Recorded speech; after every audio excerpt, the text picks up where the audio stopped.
Hey there, story lovers. This is The Fiction Wizard, and we're bringing you an epic adventure. Andromeda rescued Harry from cupboard at age 6 and healer found 54 malnutrition curses by Dursleys. Hit like, subscribe, and let's begin this journey. Chapter 1, The Cupboard. The pull started on a Tuesday. Andromeda Tonks had learned, over the course of 43 years of living inside her own skin, that black family magic did not ask permission before it did things to you. It simply acted, and you either followed or you spent the next week with a headache that felt like someone had driven a nail through your temple. Her mother had called it the calling. Her Aunt Walburga had called it ancestral sight.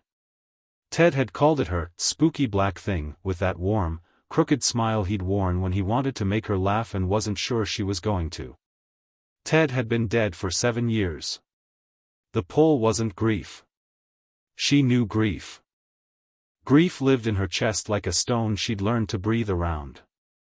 This was different, a directional wrongness, like a compass needle swinging against the Earth's actual north. It had woken her at 3 in the morning 4 nights running, pulling southeast, pulling insistently, and she'd ignored it 3 of those 4 nights because she was tired and she had a 12-year-old to get ready for term and a stack of healer correspondence on her desk that wasn't going to answer itself. On the 4th night she got up, put on her traveling cloak, and apparat. She landed on a perfectly ordinary street in Surrey just as the sky was shifting from black to that particular shade of grey that meant an hour before dawn.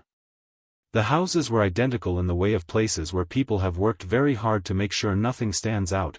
Neat hedges, empty driveways, curtains closed against a world they decided they wanted no part of. A tabby cat watched her from a garden wall with the specific alert stillness of a cat that was not quite a cat, though Andromeda was too focused on the pull to think much about it at the time. Privet Drive. Number 4. She stood on the pavement outside it for a moment. The house was dark. Everyone inside was sleeping the deep, comfortable sleep of people who had never been truly frightened. She could feel it, the quality of the silence, heavy and undisturbed. And underneath it, so quiet it was barely there, something else. Something that shouldn't have been as quiet as it was. A child's magic. Pressed almost flat. She walked up the front path. The front door had a perfectly ordinary lock and a rather smug door knocker in the shape of a lion's head. Andromeda didn't bother with either. She pressed her palm flat against the wood, felt the mundane Muggle architecture of the house with the part of her that had always been able to read spaces the way some people read faces, and walked around the side instead. The cupboard was under the stairs. Of course it was. The pull had brought her to a door barely 3 feet high set into the wall beneath the staircase, and even from 4 feet away she could feel the tangle of it, old magic, sick magic, the specific magical signature of a child who had been producing accidental bursts for years with nowhere for any of it to go. Like a spring being coiled tighter and tighter with no mechanism for release. There was a lock on the outside of the door. A proper bolt, a padlock, and 3 written notices she had to crouch to read. She struck a small wandless light and held it close. No food till Sunday. Do not make noise. Freak stays inside during company. Andromeda read the 3rd one twice. The lock was the sort of cheap padlock you'd buy at a hardware store for a garden shed. She touched it, and the magic in Harry's cupboard reacted to her touch like a live current, not dangerous, just present, just there, the way a drowning person reaches for anything solid. She felt her fingers tingle all the way to the elbow. "Oh," she said softly, to nobody. "Oh, that is not right." She opened the padlock without her wand. The black family magic, when it had decided to cooperate, was useful like that. The bolt slid back. She pulled the small door open. The smell hit her first, small space, unwashed clothing, the particular close staleness of somewhere without airflow. And then her wand light found him, curled on what appeared to be a camping mattress so thin it barely qualified as mattress, a single blanket that wouldn't have been adequate in summer let alone autumn, and he was small. She had known he'd be small, he was 6, children were small, but not this kind of small. This was the kind of small that came from somewhere other than age. He woke up when the light touched him. Not slowly, the way healthy children wake. He came up fast, scrabbling backward against the wall of the cupboard with both hands raised in front of his face, and the magic in him spiked with a flash of heat that singed her eyebrows. She didn't flinch. She'd been singed by worse. "Hey," she said. Kept her voice level. Didn't make it gentle the way people made their voices gentle when they were about to lie to you. Just level. "You're all right." He stared at her from behind his hands. Enormous green eyes behind glasses with a cracked left lens held together with sellotape. A bruise along his jaw that was at least a week old, gone yellow at the edges. His hair was a catastrophe, and not the charming kind. "I didn't do anything," he said. His voice was flat with the practice of someone who had said those words a great many times. "I know. I was asleep. I didn't make any noise." "I know," she said again. "I'm not here because you did something wrong." That confused him visibly, and it was the confusion that hurt her more than anything else she'd seen in the last 5 minutes, more than the bruise and the thin mattress and the notices on the door. The fact that this child, confronted with an adult appearing in his doorway in the middle of the night, had immediately catalogued his own potential offenses before anything else. The fact that "not your fault" was a concept that required explanation. She crouched down so she was at his level. Kept her hands visible. Her mother had always said Andromeda had no warmth in her face, too much of the black bones, too severe, but she tried, now, to make her expression something other than sharp. "My name is Andromeda," she said. "I'm a witch." "Same as your mother was." Something moved in his face at that. Just a flicker, but it was there. "Did you know my mum?" "I knew of her. She was brilliant, by all accounts." A pause. "You're Harry. Harry Potter." He said it like a test, watching her face to see if the name did something terrible. When it didn't, some of the tension in his shoulders came down a fraction. "The Dursleys don't like it when people say that." "I don't particularly care what the Dursleys like." She held out her hand to him, not to grab, just offered, flat, the way you offered a hand to a dog you weren't sure about. "I'd like you to come with me. If you want to." He looked at her hand. He looked at the door of the cupboard, which was still open, letting in the grey pre-dawn from outside. He looked at the notices. Then he looked back at her. "Where?" he asked. "My house. It's in London. You'll have a proper bedroom and there'll be food in the morning." She met his eyes steadily. "And I'm not going to bring you back here." Harry Potter considered this for 4 seconds, she counted, with the focused seriousness of a child who had learned that decisions had consequences and had better be made carefully. Then he picked up the blanket, folded it with automatic precision, and set it at the end of the mattress. "Okay," he said, and climbed out of the cupboard. He was wearing clothes that were 4 sizes too large, clearly someone else's cast-offs, and he was very careful going past her not to touch her arm, the way someone moved around a person who had hit them before and might again. She noticed. She filed it. She didn't say anything, because this was not the time. "Can I?" He'd stopped at the bottom of the stairs, looking up. "What is it?" "I've got a book. In the cupboard. It's mine. From school." He said the last part with particular emphasis, as though books from school were items of enormous value. "I'm not supposed to take things, but, go get it." He went back into the cupboard and came out with a battered reading primer, clutched to his chest like it was something rather more precious than a level 2 reading book. Andromeda had a thought, swift and hot and not entirely pleasant, about what it meant that a child treated a school reading primer like treasure, and she pressed it down because she needed to be functional right now, not furious. "Ready?" she said. He nodded. She took his hand. He let her, which surprised her. He'd been so careful not to touch her before, and then she realized it wasn't trust, not yet. It was that he understood, on some instinctive magical level, that she was about to do something that required a handhold, and Harry Potter's magic, for all that it had been pressed nearly flat by whatever was living in that house, was still fundamentally sensible. She operated them both. He didn't scream. He made a small strangled noise and then went very still as the world reassembled itself around them in the dark of her front garden, and then he looked up at the house, her house, Ted's house, the tall narrow Edwardian terrace in Islington that she'd never once thought about selling because it would have felt like giving up a body part, and he breathed. That was, he said carefully, very strange. You get used to it. Is this London? Yes. He looked at the house.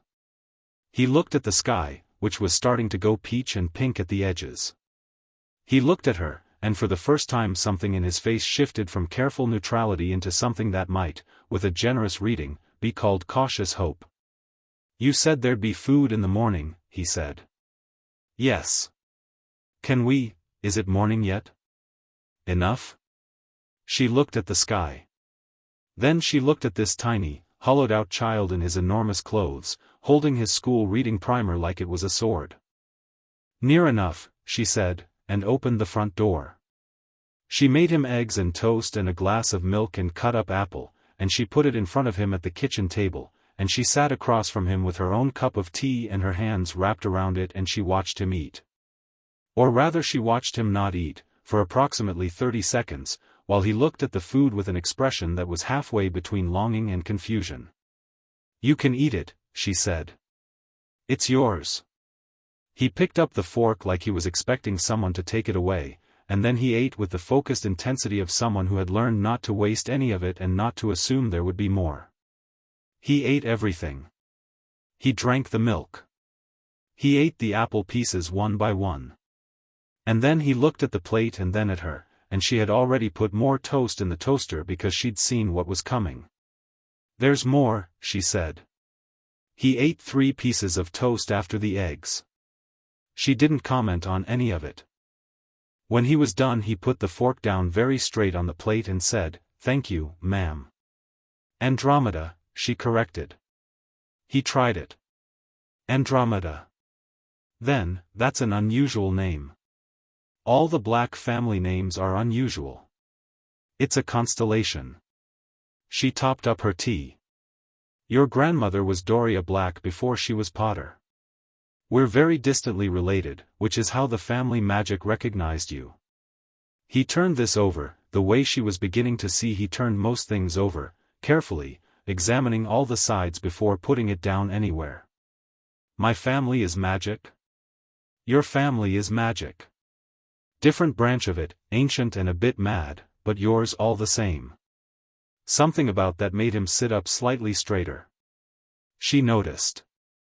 Right, she said. Bedroom. You need to sleep, and I need to make some flu calls, and neither of us is going to do either of those things sitting here. She stood, and he immediately stood too, which was another small terrible thing, the reflex of someone trained to respond to adult movement. Come on. She showed him the guest room. It had a proper bed, a wardrobe, a window that looked out over the small walled garden. It had been Dora's room before Dora had graduated to the bigger room at the top of the stairs, and there were still marks on the doorframe where Dora had, at age 7, decided to test her metamorphmagus ability by turning into various things and seeing if they'd leave impressions. Harry stood in the doorway and looked at the bed for a long moment. I've never slept in a bed, he said, very conversationally, the way you stated a fact rather than a grievance. Now you have, she said. Spare toothbrush is in the bathroom, second door on the left. The blue one. She left him to it. She went downstairs and she stood in her kitchen for a moment, in the silence, with both hands flat on the counter, and she thought about the bruise on his jaw and the lock on the cupboard door and the notices she'd read in her wand light, and she let herself feel it fully for exactly 60 seconds because she'd learned that grief and rage needed to be given their 60 seconds or they'd leak out sideways into everything else. Then she dried her hands on a tea towel, went to the fireplace, and started making calls. Healer Miriam Stroud at St. Mungo's answered on the third call. She sounded alert in the way of someone who had been a night shift healer long enough that 5 a.m. was simply a time and not an affront. Andromeda. What's the hour? Early. I need a home visit. I've got a child who needs a full diagnostic workup, and I need it done before people start asking questions I'm not ready to answer yet. A pause. Then, with the specific delicacy of someone who has worked in a hospital long enough to know when not to ask, how old? 6. I'll be there in 40 minutes. Andromeda went back upstairs. She stood in the doorway of the guest room and looked at Harry Potter, who had climbed into the bed and pulled the covers up to his chin and was already deeply, completely asleep in the way of someone whose body had simply decided that it was going to take what was on offer before the offer was rescinded. He was so small. She went to her own room and changed out of her nightclothes and sat on the edge of her bed and thought about Ted, briefly, the way she did most mornings, not with the heavy grief of the first years but with the quieter ache of someone who had gotten used to carrying something. Ted would have gone straight for the eggs. Ted would have sat with the boy and talked to him while he ate, easy and warm the way Ted had always been easy and warm, the thing about him she'd loved most and mourned most in almost equal measure. Well, she thought at him. I found us a stray. She could almost hear him laughing. Miriam Strout arrived at 5:42 in the morning with her healer's bag and the slightly windswept look of someone who had operated in a hurry. She was a compact, brisk woman in her 50s with iron-gray hair and the particular quality of stillness that the best healers developed, the ability to enter a room without disturbing anything. "Where is he?" she asked, before she'd even got her cloak off. "Still sleeping. I was going to wake him. Let's not rush that." Miriam looked around the kitchen, took in the breakfast dishes, the stack of flu correspondence Andromeda hadn't cleared off the counter, the general controlled chaos of a household that ran on one adult and a teenager. "You want to tell me the circumstances?" Andromeda told her. All of it, from the pole waking her up 4 nights running to the lock and the notices to the way he'd asked if he'd done something wrong. Miriam listened without interrupting, and by the end of it her face had gone to something that wasn't quite clinical anymore. "Right," she said. "All right. Let me see him." They went up together. Harry was awake, she wasn't sure when he'd woken, but he was sitting up in the bed looking at the marks on the doorframe with the specific fascination of someone who had found something they couldn't immediately explain and was not distressed by this, only interested. "Those are from my daughter," Andromeda said. "She's a metamorphmagus." She was testing whether a hedgehog would leave different marks to a badger. He looked at her, then at the marks. "Did it?" "Slightly. The hedgehog's spines left more distinct impressions." She stepped into the room. "Harry, this is Miriam. She's a healer, a magical doctor. She'd like to have a look at you, if that's all right." He looked at Miriam with the direct, assessing gaze that she was already getting used to. "Will it hurt?" "Most of it won't," Miriam said, setting her bag on the end of the bed. "The diagnostic spell might feel a bit warm, but nothing sharp. You can tell me to stop at any point."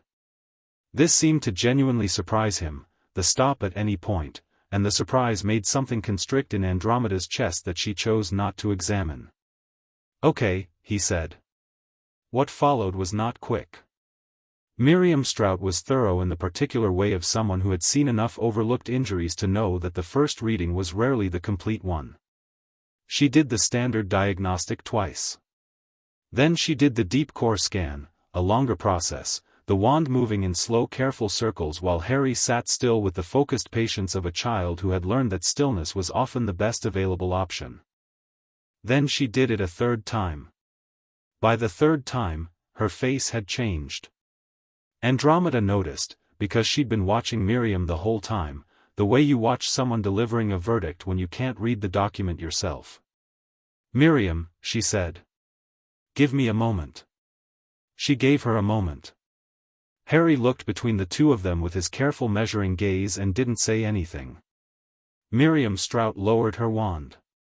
She looked at Harry first, directly, meeting his eyes with the kind of frankness that Andromeda suspected he was not accustomed to receiving from adults. "Harry," she said. "You know what a magical core is?" "No," he said. "Every witch and wizard has one. It's the part of you where your magic lives, the source of it. Like a muscle, sort of. It grows as you get older." She paused. "Yours has not been growing the way it should. Someone has put things on it that have been slowing it down." He absorbed this with unsettling calm. "What kind of things?" "Curses." She kept her voice very even, not soft, not cushioning, just straight. "Quite a few of them." "How many?" She looked at Andromeda. The look said several things at once. "We'll need to do a full count at the hospital," Miriam said. "But in the first reading I can identify at least." She stopped. "Many." "You should just tell me the number," Harry said. "I don't mind numbers." Another glance at Andromeda. Andromeda gave a small nod. "At first count," Miriam said carefully, 54. "Though some of them are layered, so it may be more when we separate them fully." Silence. Harry looked down at his own hands, small and still on the blanket, with an expression she couldn't fully read. Not upset, exactly. More like someone who had been told the name of something that had always been there, and found that having the name for it was both better and worse than not knowing. "Is that a lot?" he asked. "Yes," Andromeda said, because she was not going to lie to him. "That is a very lot." He looked up at her. Those green eyes, which she was starting to feel she recognized in some way she didn't have language for yet. "Can you take them off?" "That's what we're going to be working on," Miriam said. "It'll take time. Some of them are complex. But yes. Yes, we can." He nodded, once, with the gravity of a very small general approving a battle plan. "Okay," he said. "Good." Andromeda had thought, sitting in the kitchen while Miriam did her paperwork, while Harry ate a second breakfast because apparently one was not yet sufficient and she wasn't going to interfere with that she'd have until morning to think about the next step. She had approximately 2 hours.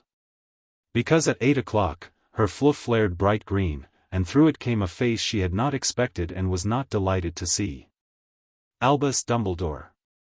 He didn't step through. Just his head, the way the Flu network allowed for when someone wanted to check before committing to an arrival. Which meant he knew. Somehow, already, in the time between her taking Harry and now, he knew. "Andromeda," he said. His voice was exactly what she remembered from the half-dozen times she'd been in the same room as him during the war, warm, measured, the specific warmth of a man who had made a study of putting people at ease. "I wonder if I might come through." "You can wonder," she said, and picked up her tea. A pause. "I believe you have something that belongs to, don't," she said. "Don't say belongs to. I'll allow you to rephrase." Another pause, longer. "Harry Potter is in your care." "He is." "Andromeda, I understand that what you saw was distressing. Do you know what Miriam Strout found on his core this morning?" She set her cup down. 54 malnutrition curses. Blood magic. Ancient workings, the kind that need deliberate placement on an infant's magical core, not accidental, not environmental, deliberate. Placed on a child. She met his eyes through the flu. "Who put them there, Albus?" The warmth in his face did something complicated. Didn't disappear exactly. Shifted into something that was, she thought, the expression of a man recalculating. "The situation with Harry is more complex than it appears. He was sleeping in a cupboard. There were notices on the door that called him a freak. He did not know that the word stop meant anything when applied to adults." She stood up, and she let some of the black family steal into her spine because she had been born with it and had spent 30 years trying not to use it, and right now it felt like exactly the right tool. "You left him there on purpose." "The blood wards, do not talk to me about blood wards." Her voice was very quiet, which was more frightening than loud, and she knew it. You know blood ward theory as well as I do. You know that blood wards anchored in love require the person at the center of them to be sustained, not depleted. You know that what you placed him in was a slow magical suffocation, and you left him there for 5 years, and I want you to look me in the eyes through this flu and tell me you didn't know. Dumbledore looked at her. The firelight played over his half-moon glasses. His face was unreadable, which was itself a kind of answer. Can we discuss this in person? He said at last. We'll discuss it before the Wizengamot, she said. Good morning, Albus. She closed the flue. Her hands were shaking slightly, which she allowed for approximately 4 seconds. Then she picked up her quill and started writing to Miriam about the formal documentation they were going to need. She'd need the full curse report. She'd need precedent cases. She'd need someone who knew Wizengamot procedure better than she did. She'd need Augusta Longbottom's flu address, which Dora had written on a piece of paper on the notice board next to the back door as part of some incomprehensible arrangement involving Neville's chocolate frog cards. She was copying the address onto a fresh piece of parchment when small footsteps came down the stairs and Harry appeared in the kitchen doorway, still in his enormous clothes, hair at a truly remarkable angle, looking slightly more rested than he had at 5 in the morning. Is there more bread? He asked. There's bread, she said. Sit down. I'll make you something. He sat.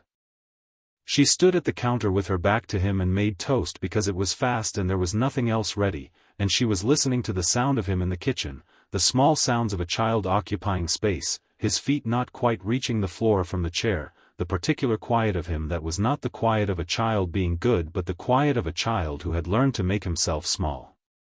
Andromeda, he said, while she was spreading butter. That man in the fireplace. Was he angry? She thought about this.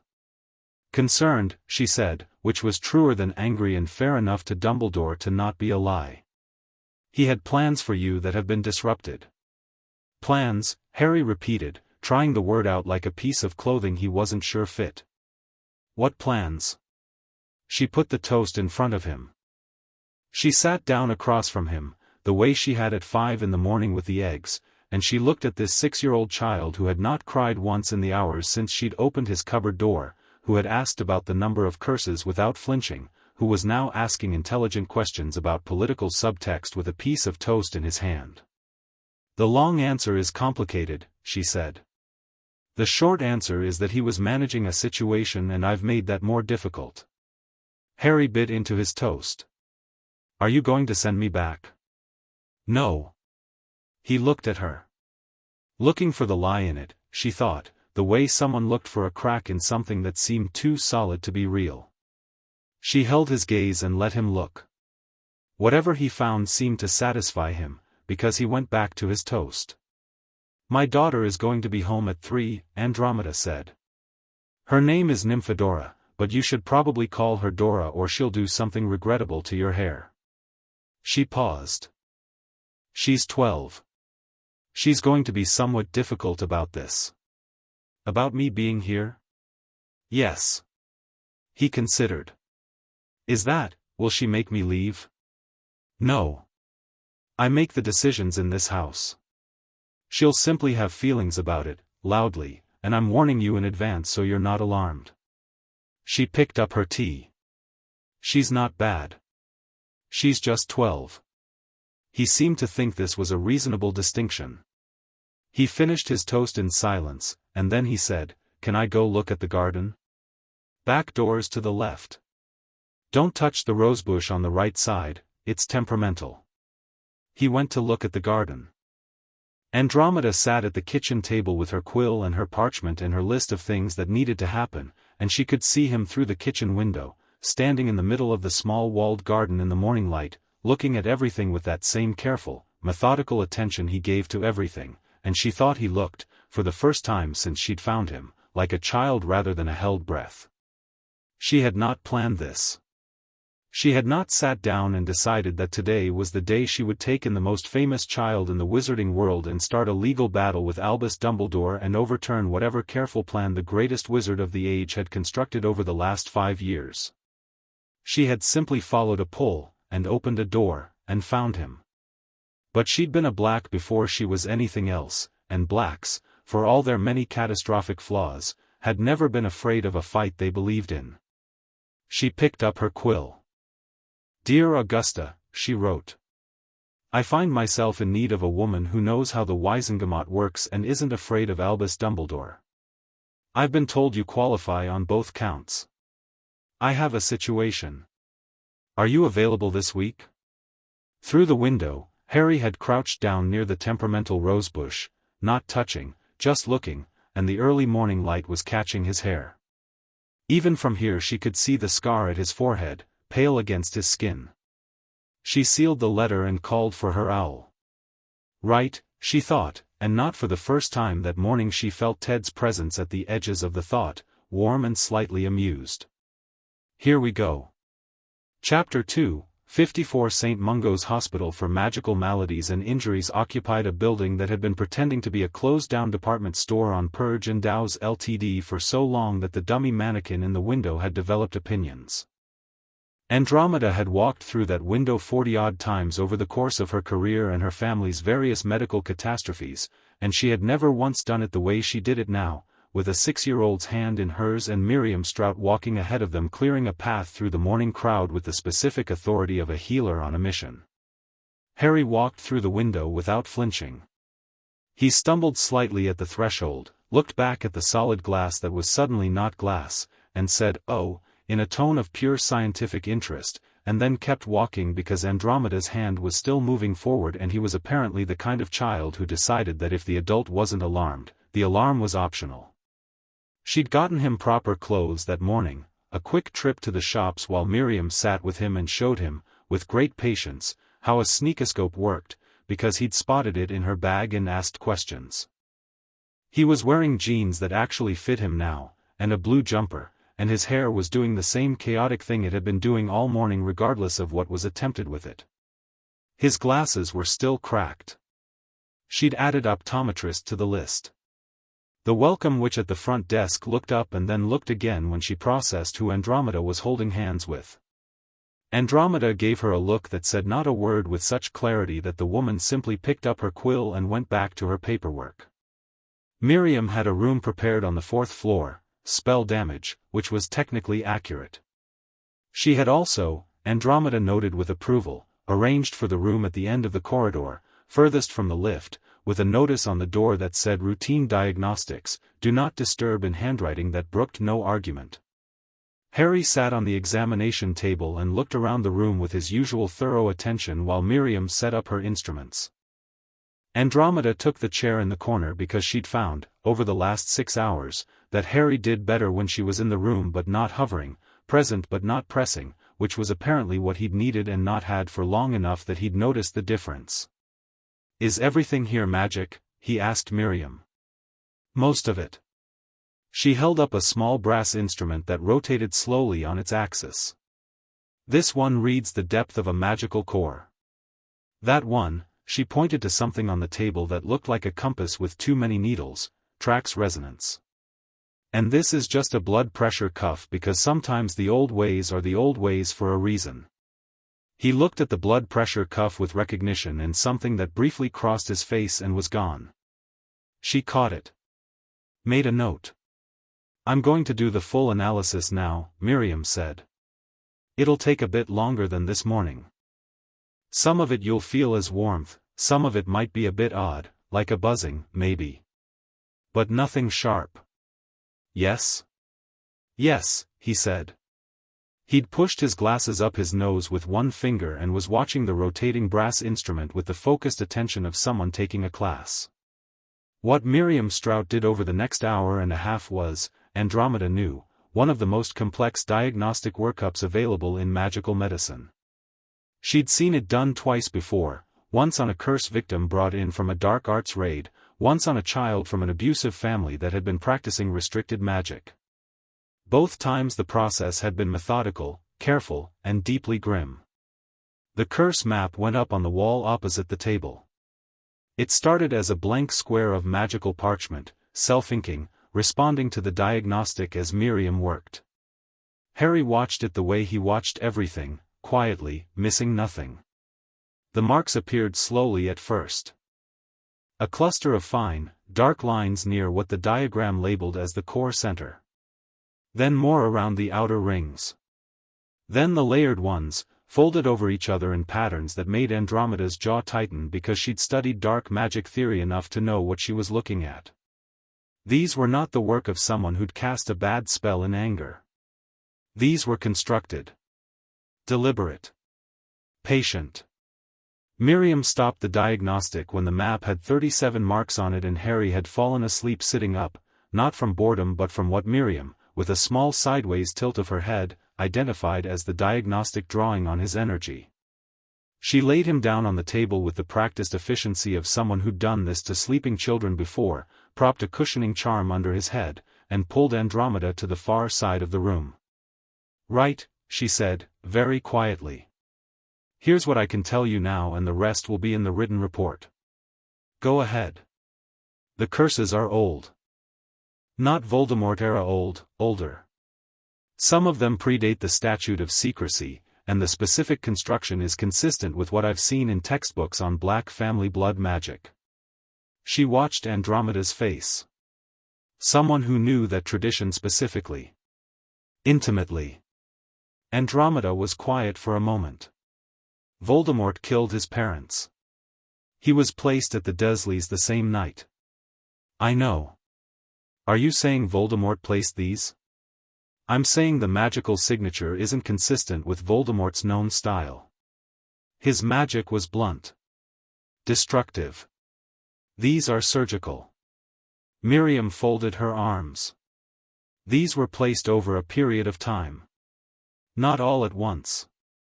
The stratification of the layering suggests, and this is preliminary, I'll need a specialist in archaic blood magic to confirm, multiple sessions. The earliest layer is consistent with approximately 10 to 12 months of age. The most recent is within the last year. Andromeda looked at the sleeping child on the examination table. Someone has been visiting him. Someone has been accessing him, yes. Or was present at regular enough intervals to place successive layers. Miriam's voice was the even, controlled voice of a professional delivering findings, but underneath it was the particular quiet that came from working very hard not to let what you felt into your face. The malnutrition element, and I'm using malnutrition curses because that's the closest clinical descriptor, but it's not quite right, the correct term for what these are doing is suppression anchoring. They're not just starving his physical development. They're holding his magical core at a fixed size. Preventing it from expanding with age. So it's not just that he's small because of the Dursleys. The Dursleys have certainly contributed. But the physical neglect and the magical suppression are operating together. Miriam paused, choosing her words with care. They're reinforcing each other. Physical depletion weakens the core's ability to throw off the suppression. The suppression makes it harder for the body to compensate for the physical depletion. It's elegant, in a horrible way. Someone who understood how the two systems interact built this to be self-sustaining. Andromeda sat down in the chair. Not because she was tired. Because she needed a moment to place the weight of that somewhere. How much of his core should he have access to, she said, if we removed everything? At 6 years old, with his lineage, both the Potter line and whatever he's carrying from Lily Evans' magical heritage, Miriam stopped. I'd rather wait for the full analysis. But the preliminary numbers are significant. Miriam. Very significant, she said firmly, which was as close as Miriam Strout got to saying this child should be terrifying people in the best possible way. Harry made a small noise in his sleep.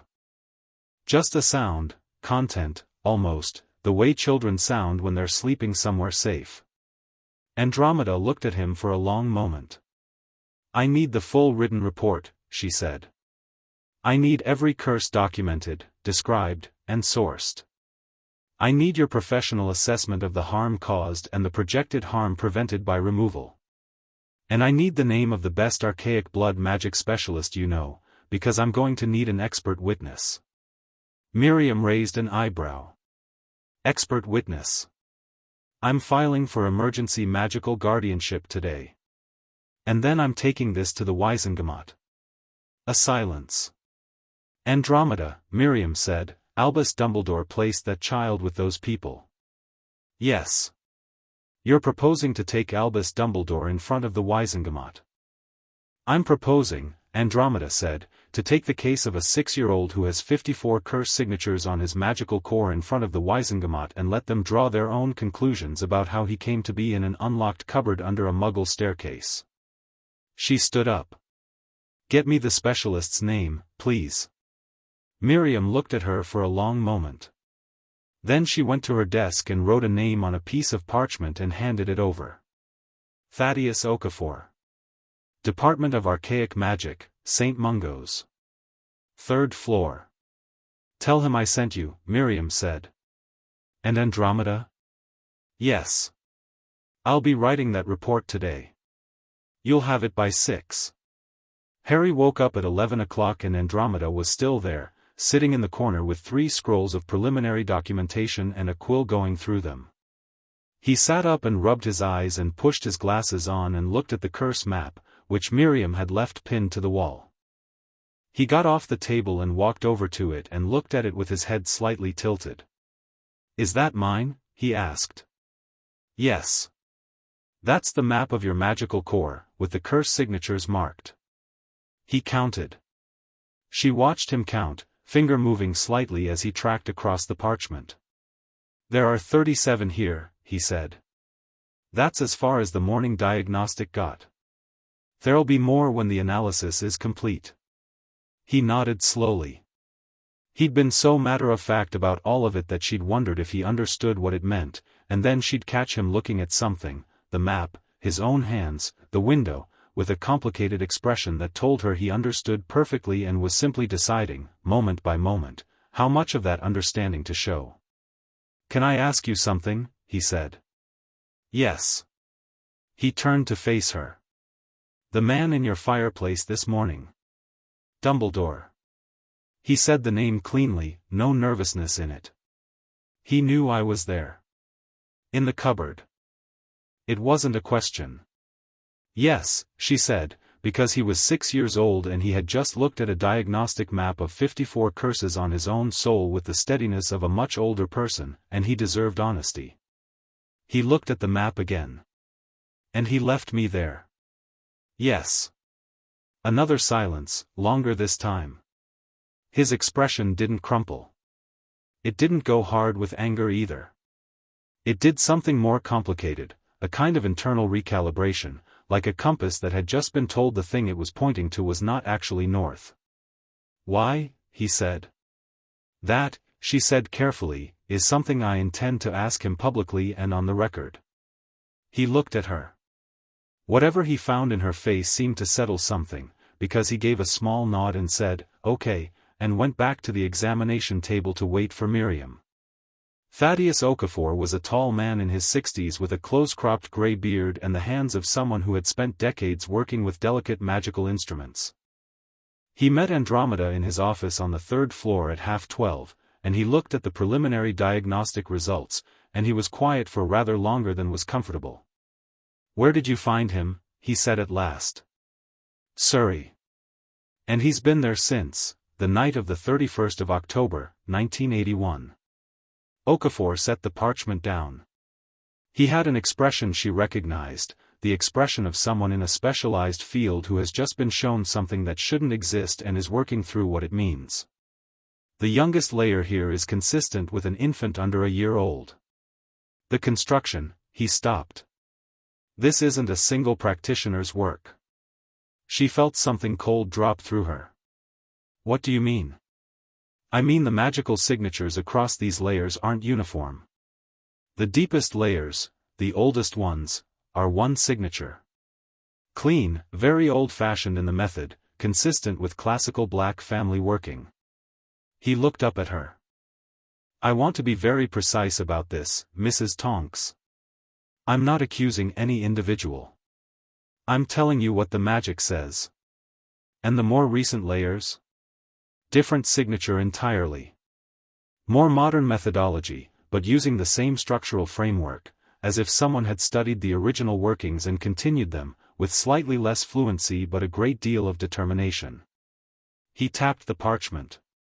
These more recent ones, placed over the last 3 to 4 years, I'd want to compare them to the known magical signatures of everyone who has had regular access to the child. Which, she said, would include Albus Dumbledore. Okafor met her eyes. He was quiet for 5 seconds that felt considerably longer. I can prepare a full archival analysis, he said. Cross-referencing each signature against documented practitioner records. It would be, he paused, thorough. Can you have something I can use in a Wisengamot proceeding? Give me a week. I need it in 4 days. He looked at her. 3 days if I don't sleep. I'll send you coffee, she said, and stood up. Dora came home at 3 o'clock. Andromeda heard the front door at 3:02, heard the thump of a school bag hitting the hall floor, heard, "Mom, I'm starving, we had double transfiguration and Professor Bertram made us," and then silence, because Dora had come into the kitchen and found Harry Potter sitting at the table eating a biscuit and reading the reading primer he'd brought from the cupboard. Harry looked up. Dora looked at Harry. Her hair, which had been brown on the way home, cycled rapidly through pink, orange, and an alarming shade of teal before settling on a very bright red that meant she was startled but not scared. "Mom," Dora said, not taking her eyes off Harry. "Kitchen," Andromeda said, appearing from the hallway where she'd been collecting the afternoon post. "Who is that?" "His name is Harry. He's going to be staying with us." Dora's head swung toward her. She was 12 and she was all elbows and opinions and a face that changed faster than she could control it, and right now it was doing rapid calculations. "For how long?" "Indefinitely." "Mom." "Nymphadora." "Don't," the hair went briefly violet. "Don't full name me. I'm just asking." A pause. "Is that Harry Potter?" "Yes." The hair went white. Pure white, which in Dora's spectrum meant something between shock and awe, and she would absolutely not admit to either. She looked back at Harry, who had set his book down and was watching this exchange and, specifically, watching Dora's hair with the expression of a scientist who has just discovered a new phenomenon and would very much like to take notes. "Your hair does that," he said. "Does it hurt?" "No," Dora said, thrown. "It just does. I'm a metamorphmagus." Is that what Andromeda meant about the doorframe? The hedgehog test, yeah. Some of the guarded hostility in her face shifted slightly, the particular shift of someone who has been asked about something they're secretly proud of. "I was testing whether different animal forms left different impression depths." "They do." A pause. "You've been looking at them. They're interesting." Dora looked at him for another moment. Then she looked at Andromeda. "Where's he sleeping?" "The guest room." "That's the room I was going to put my, Dora." A loaded silence. Then Dora's hair went back to its usual dirty blonde default, which meant she'd decided to table the argument for later, and she pulled out a chair and sat down across from Harry and stole one of his biscuits with the casual authority of someone who had decided that whatever this situation was, she was going to be on top of it. "So," she said. "You're Harry Potter." "Yes." "You're famous." "People keep implying that." "Do you know you're famous?" He considered. "I know my name does something to some people's faces." He pushed his glasses up. "I don't really know why yet." Dora looked at him for a long moment, and Andromeda watched her daughter's face do the thing it did when she'd been fully caught off guard by something and was recalibrating. She knew that look. It was the same look Dora got when she'd expected a test to be hard and found it was easy, or when she'd expected someone to be boring and found them interesting. "You're not what I expected," Dora said. I don't know what you expected, Harry said reasonably. I don't know what I'm supposed to be like. Yeah, Dora said, stealing another biscuit. That's sort of what I mean. Andromeda went to make tea and left them to it. She could hear them talking from the kitchen, Dora's voice doing the thing it did when she decided someone was worth explaining things to, rapid, enthusiastic, the kind of talking that happened when her brain was going faster than her mouth.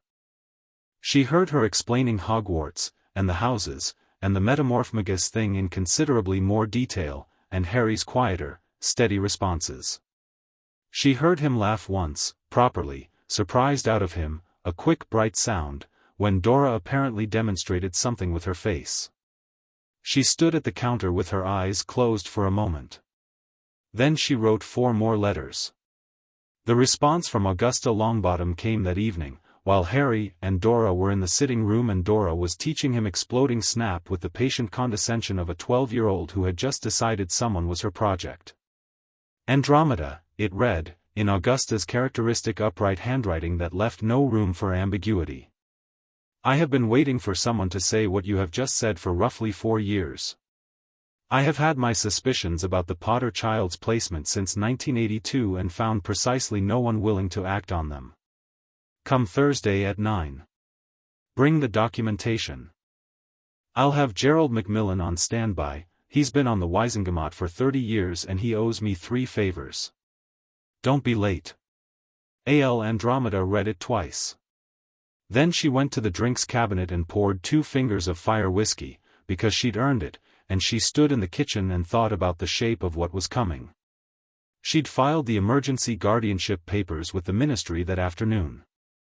Temporary magical guardianship, pending a full hearing, on the grounds of documented magical harm and immediate risk. Miriam had countersigned as the attending healer. Okafor had provided a preliminary statement. It wasn't enough yet to be permanent, but it was enough to make Harry legally hers for now, enough that Dumbledore couldn't walk up to her front door and remove him on his own authority. She'd been expecting Dumbledore to push back sooner. He was giving her more time than she'd anticipated, which meant he was doing something other than reacting. He was thinking. He was planning.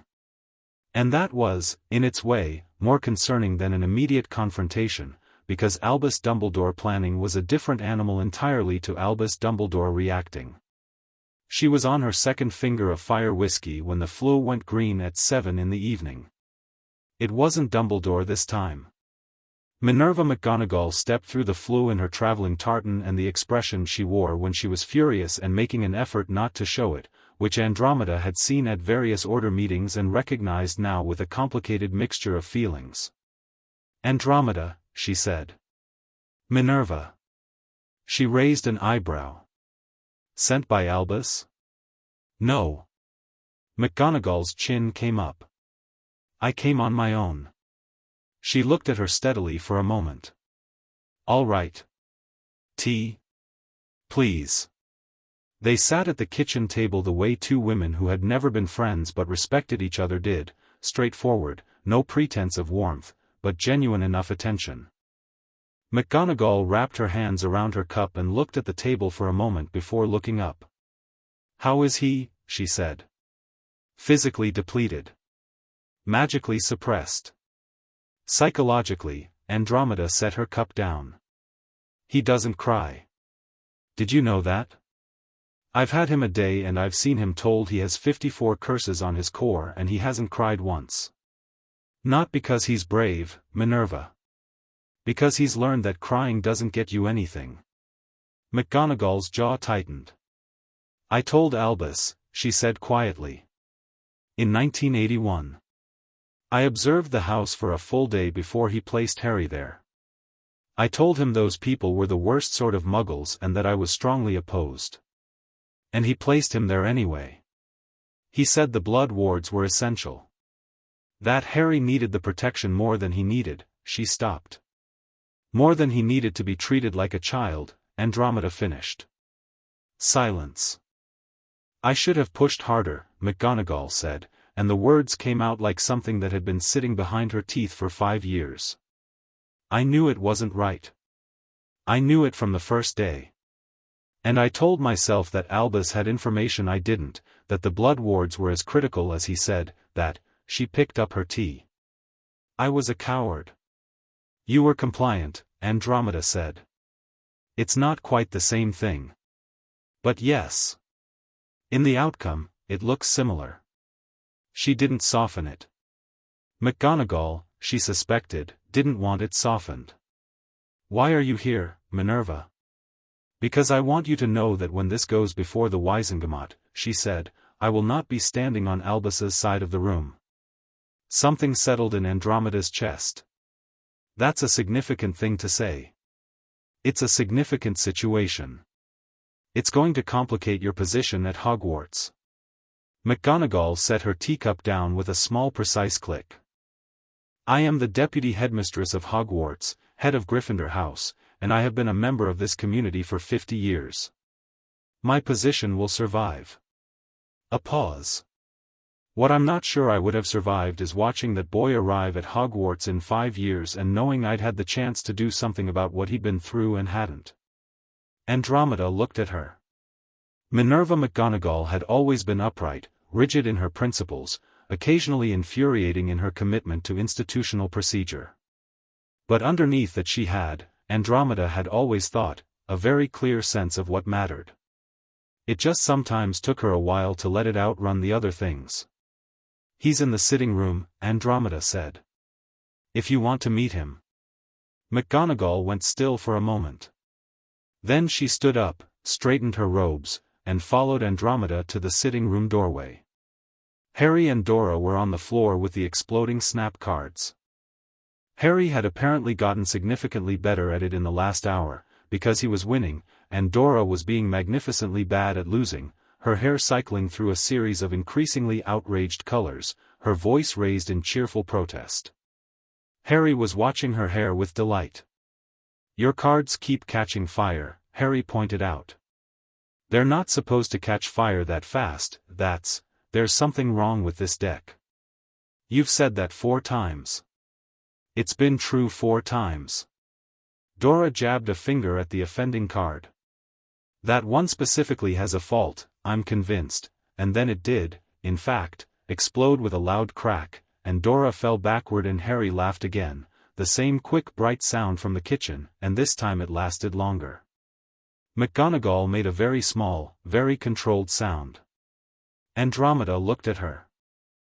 The deputy headmistress of Hogwarts, 5 decades of professional composure, had tears standing in her eyes and was looking at the sight of Harry Potter laughing at exploding Snap as if she'd been given something she'd been afraid to ask for. Right, McGonagall said softly. Blinked twice. Pressed her lips together. Right. They went back to the kitchen and didn't talk about it. Dumbledore came the next morning. Not through the floor this time. He knocked at the front door, which was polite, and she answered it because she was not going to let him stand on her doorstep where the neighbors could see. She stepped back and let him in, and they went to the sitting room because the kitchen felt too personal and the hallway felt too cramped for what this was going to be. He looked the same as he always looked, ancient and sharp and contained, with the kind of face that managed to look kind and measuring at the same time. His robes today were deep blue. He had not brought anyone with him. She gave him points for that. Andromeda, he said. Thank you for seeing me. You didn't give me much choice by coming to the door. She didn't sit. Say what you came to say. He sat without being invited, which told her something. Not rudeness, strategy. He was lowering the temperature, trying to move this from confrontation to conversation. Harry needs to go back to Privet Drive, he said. I understand what you found there was distressing, you understand I found a child with 54 suppression curses on his magical core. The blood wards require him to, what wards? She took a step forward. Not threatening, simply refusing to let him fill the room with his calm and his authority and the weight of his centuries the way he usually did.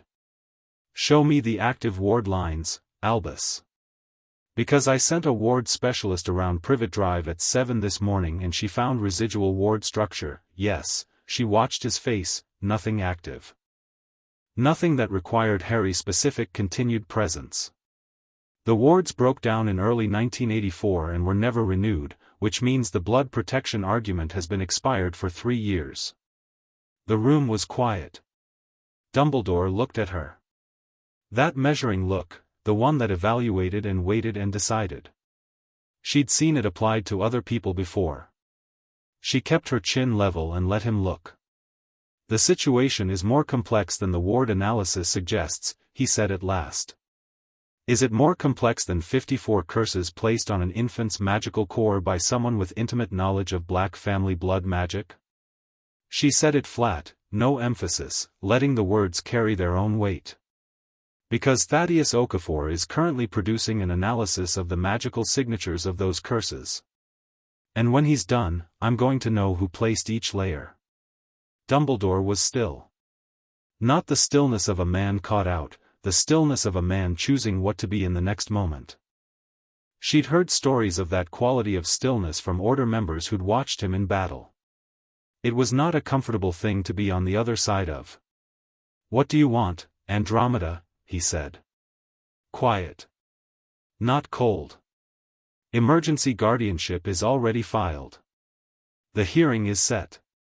I want it formalized and I want the case opened." She looked at him steadily. "And I want the truth on record about who placed those curses and why, because if you know, and I think you do, then the Wisengamot needs to hear it. If the full situation becomes public," he said slowly, "the consequences will be, he is 6 years old," she said.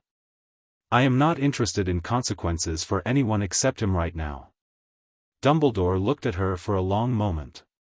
And something in him did something she hadn't entirely expected, not capitulation, not quite, but a shift. A recognition. The look of a man who had spent a long time being the smartest person in any room and had just run into someone who wasn't going to be moved by any of the tools he usually used to move people. "You're very much like your sister," he said. "Narcissa is strategic and Bellatrix was vicious," she said. "I've always been both. But I'm also right, which neither of them managed." She walked to the sitting room door and opened it. "I'll see you at the hearing, Albus." He stood. He walked to the door. He paused in the frame, which she could see cost him something. He was not a man who paused in frames, and he said, "He'll need protecting. More than you know." "From what's coming," she said, "or from what you've already done?" He didn't answer. He walked down the hall and out the front door, and she listened to it close behind him. She stood in the sitting room for a moment. The morning light came through the window and made a square on the carpet.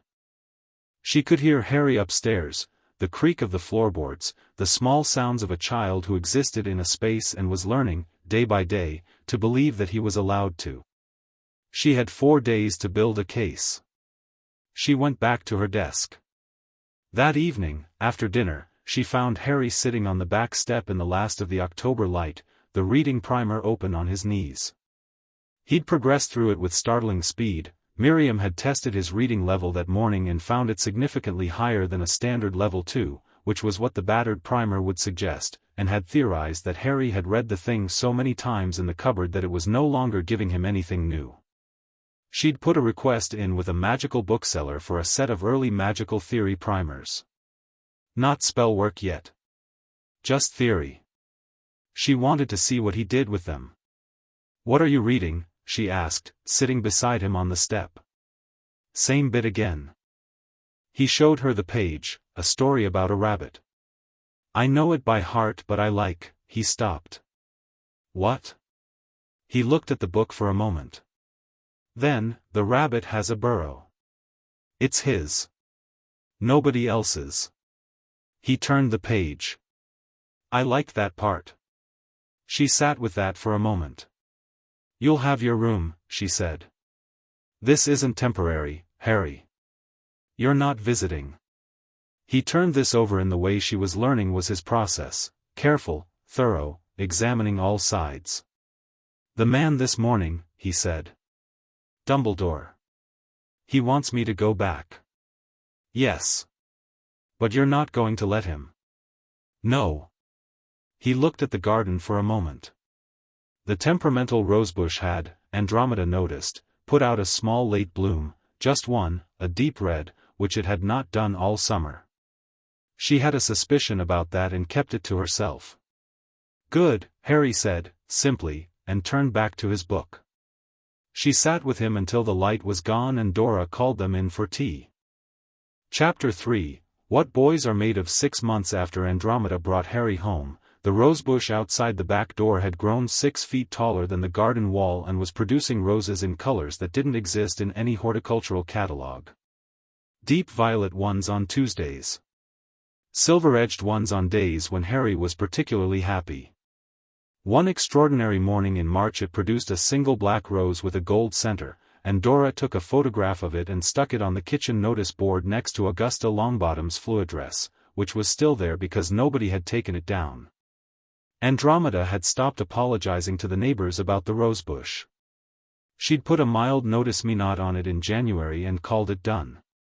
The house had reorganized itself around Harry in the way houses did when a new person arrived and stayed long enough to matter. His reading primers had migrated from the guest room, which was now simply his room, to the kitchen table to the sitting room window seat where he liked to sit in the afternoon light. His shoes lived by the back door. His glasses lived on top of whatever book he'd last put down. Dora complained about the glasses being on her books constantly and continued to rescue them from down the back of the sofa with the sighing competence of someone who had accepted a responsibility they claimed not to want. The Wiesengemot hearing was set for April. Andromeda had spent February and March building the case with the focused, cold efficiency she'd once applied to her potions NEWT and, later, to the business of surviving being disowned by her family. Okafor's full report had come in on day 3, he'd slept for 14 hours afterwards, and she'd sent him fire whiskey along with the coffee. The report was 94 pages, meticulously sourced, and its conclusions were the kind that made ministry officials go very quiet when she mentioned what it contained. The custody arrangement was formally recognized in February. Temporary was gone. Harry was, by ministry documentation and magical law, hers. She didn't make a production of telling him. She just slid the paperwork across the kitchen table one evening when he was eating toast and told him what it said in plain language, and he read it carefully, all of it, even the parts that were dense ministry phrasing, and then he pushed his glasses up his nose and said, "Right. Good," and went back to his toast. She pretended not to notice that he read it twice. The curse removal had begun in January, a careful, weekly process with Okafor at St. Mungo's that could not be rushed without risk. Harry bore it with the same equanimity he bore most things that were unpleasant but necessary. The first session had removed 3 of the simpler outer layer curses, and in the 3 days that followed he'd grown half an inch and eaten his way through the kitchen with the focused determination of a body suddenly remembering what it was supposed to be doing. Dora had started making double portions without being asked and pretended it was because she was hungry too. By late March he'd had 10 sessions and lost 19 curses, and the magic coming off him had changed quality. It was less like a compressed spring and more like something that was slowly, cautiously, beginning to understand it had room. It was on a Saturday in late March, gray sky, rain on the windows, Dora at a friend's house, that Andromeda was in her study going through the last of the pre-hearing documents when she heard a sound from downstairs that she couldn't immediately categorize. Not breaking. Not distress. Something else. She went down. Harry was in the kitchen. He was standing at the counter with a glass of water in his hand and looking at it, and the water was doing something water should not have been doing. It was rising in a thin column up from the glass, reaching upward like it was curious, and branching at the top into something that was almost a shape, almost a tree, the branches moving gently like there was a wind inside the glass. He hadn't noticed her in the doorway. He was watching it with his head tilted, wearing the expression she'd come to associate with him encountering something new and finding it more interesting than alarming. "I'm not doing it on purpose," he said, without turning around. "I know." She came into the kitchen and stood beside him. The water tree continued its slow branching. "You weren't doing it at all until about 3 weeks ago. It started with small things. Pencils moving. He tilted his head the other way. Then the toast this morning. He made a small gesture. But this is new. How does it feel? He considered the question seriously, which she'd learned to appreciate. He didn't give quick answers to questions he hadn't thought about. Like breathing, he said finally. Except I notice it now. Before I didn't notice it. She pulled out a chair and sat down. The water tree continued to branch. She watched it, thinking about Okafor's preliminary assessment from last month.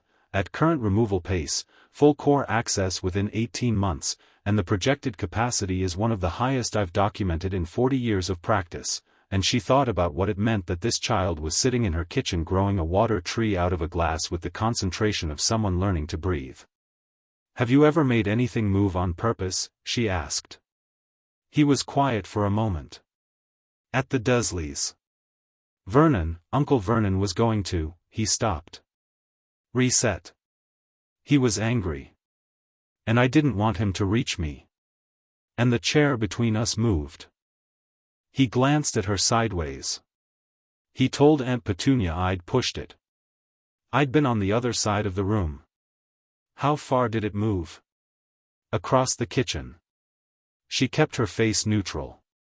Across the kitchen, at age 5, probably, from a standing start with no training and 30-odd suppression curses still active.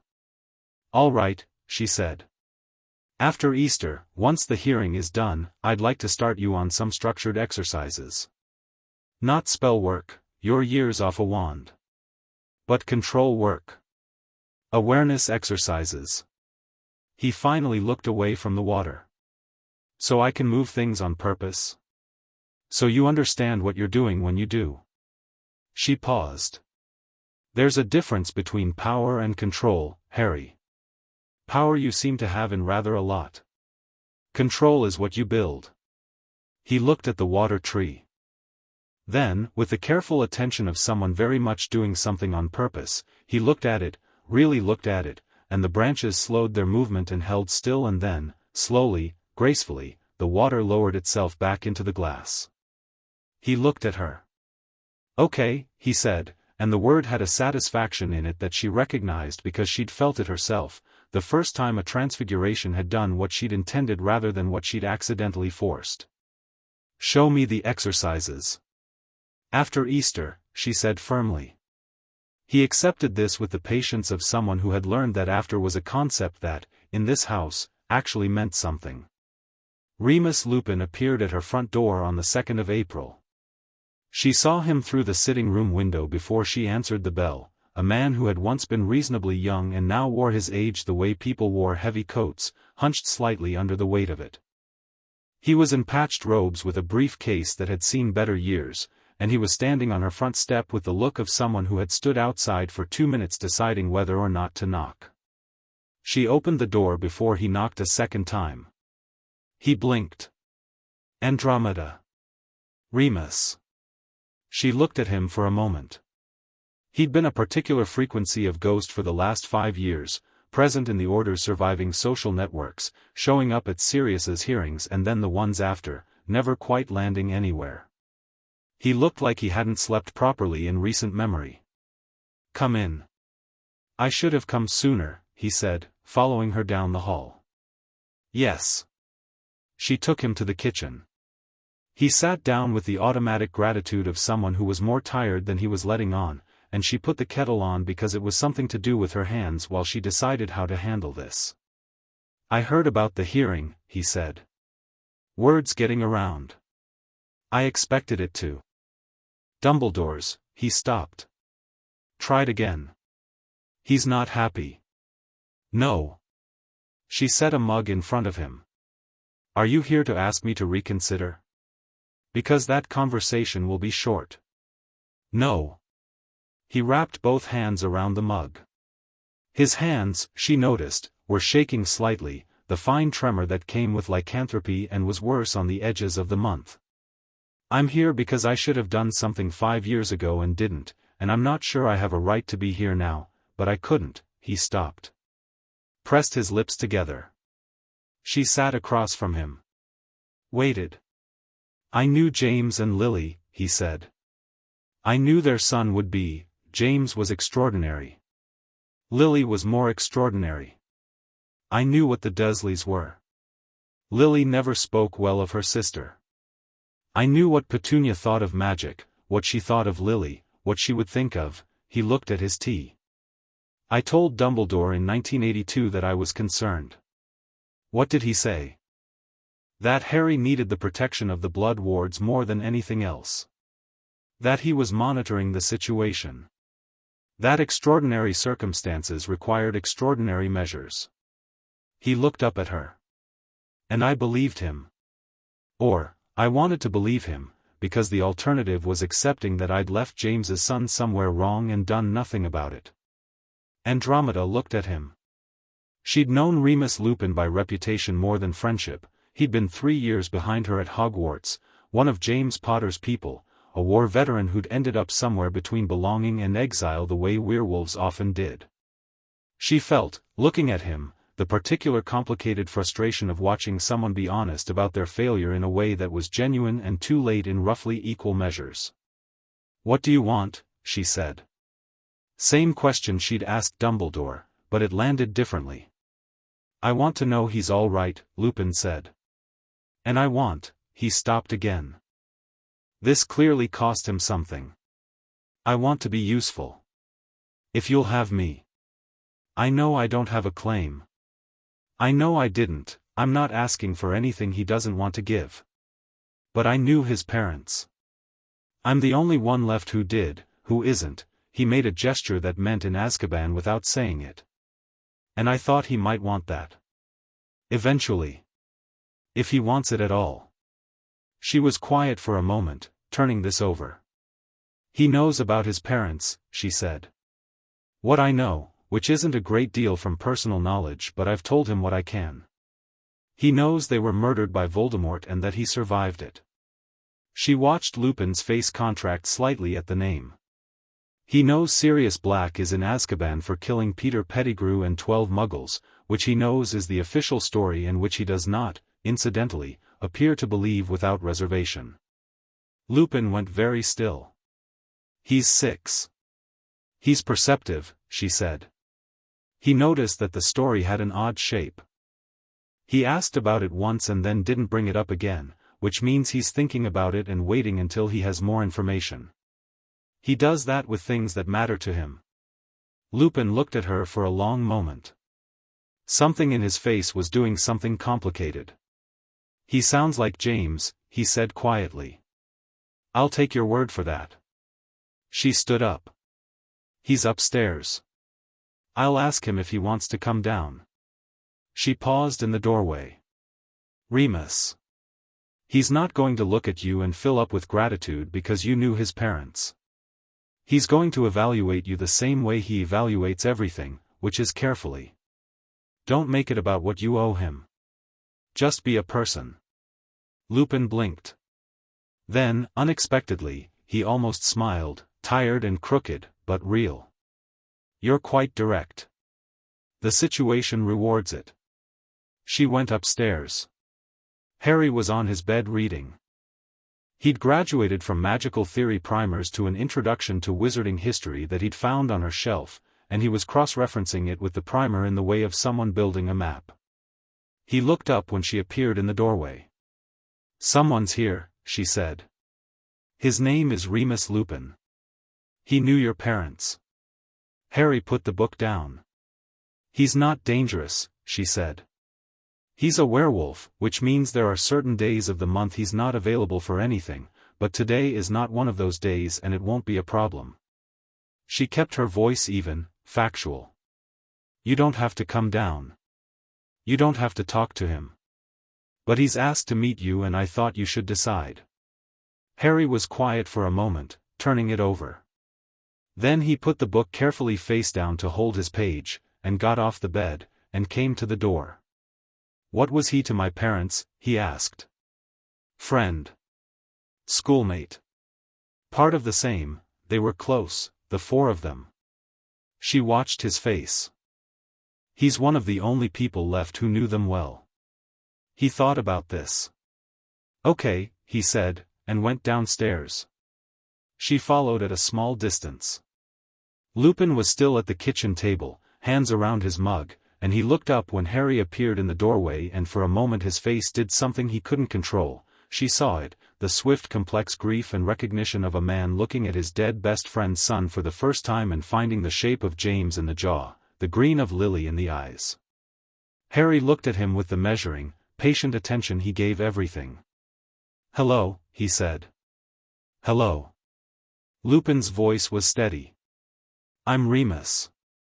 "I know. Andromeda told me." Harry came to the table and pulled out a chair and sat down, which was a thing he now did without checking whether he was allowed to first, and Andromeda felt the small private satisfaction of that. "She said you were friends with my mum and dad." "I was." A pause. "We were at school together. All four of us." He stopped. "Do you want to? Would you like me to tell you about them?" Harry considered. "Yes," he said. "But not the sad parts first." He looked at Lupin directly. "Everyone tells the sad parts first. I already know the sad parts." Lupin sat back slightly. Then the tired almost smile came back, more fully this time. "All right," he said. "Your father once convinced the entire Hogwarts Quidditch team that a simple levitation charm could improve their flying speed. It absolutely cannot. 3 of them spent an afternoon hovering at 40 feet and were too proud to ask to come down." Harry stared at him. "What did they do?" "Your father eventually took pity on them." "Eventually." "He made them wait until dinner to ensure maximum audience for the descent." Lupin's voice had warmed by 2 degrees. "Your mother did not speak to him for 2 days, which she said was because the stunt was dangerous. He maintained, until the end, that it was because she hadn't thought of it first." Harry laughed. The quick bright sound, and it opened something in Lupin's face that had clearly been closed for a long time. Andromeda made herself a fresh cup of tea and went to her study and let them talk. She could hear them from down the hall. Lupin's voice, low, unhurried, slowly losing its careful restraint, and Harry's, asking questions in that methodical way of his. She heard James Potter's name several times. She heard Lily's. She heard Hogwarts and Quidditch and, once, the word animagus, which was followed by such a long animated description from Lupin that she could only follow it in fragments. She heard Harry laugh 3 more times. She had a stack of documents in front of her and she read none of them. She just sat and listened to the sound of something being given back to a boy who hadn't known it had been taken. When she came back to the kitchen an hour later, Lupin was telling Harry about a transfiguration lesson gone wrong, and Harry had his elbows on the table and his chin in his hands in the posture of someone thoroughly engaged. He looked up when she came in with the easy attention of someone who was comfortable enough not to startle. He turned a pincushion into a hedgehog, Harry told her, with the gravity of delivering important news. By accident. And it bit Professor McGonagall.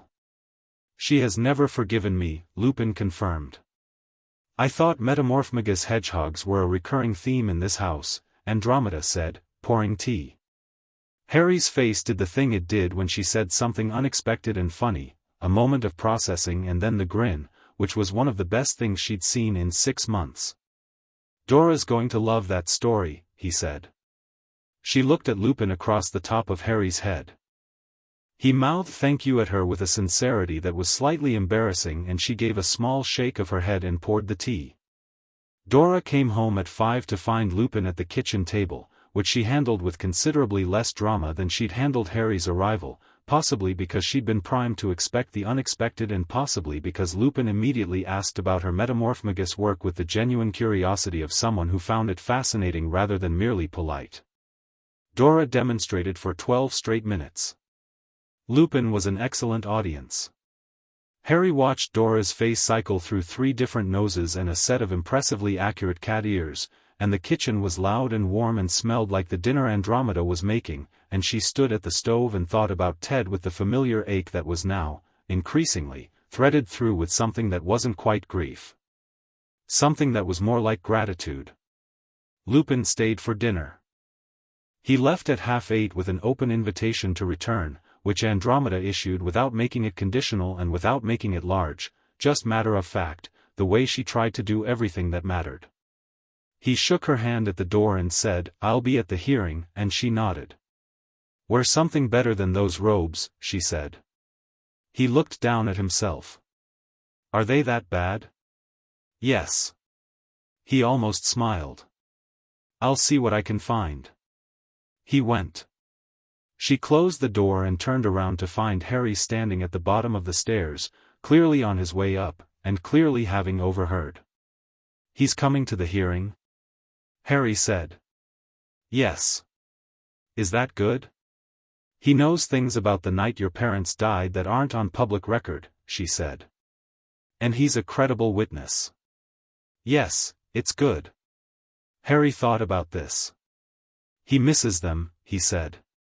Not sad about it exactly, observational, the way he was about things that he was still working out how to feel.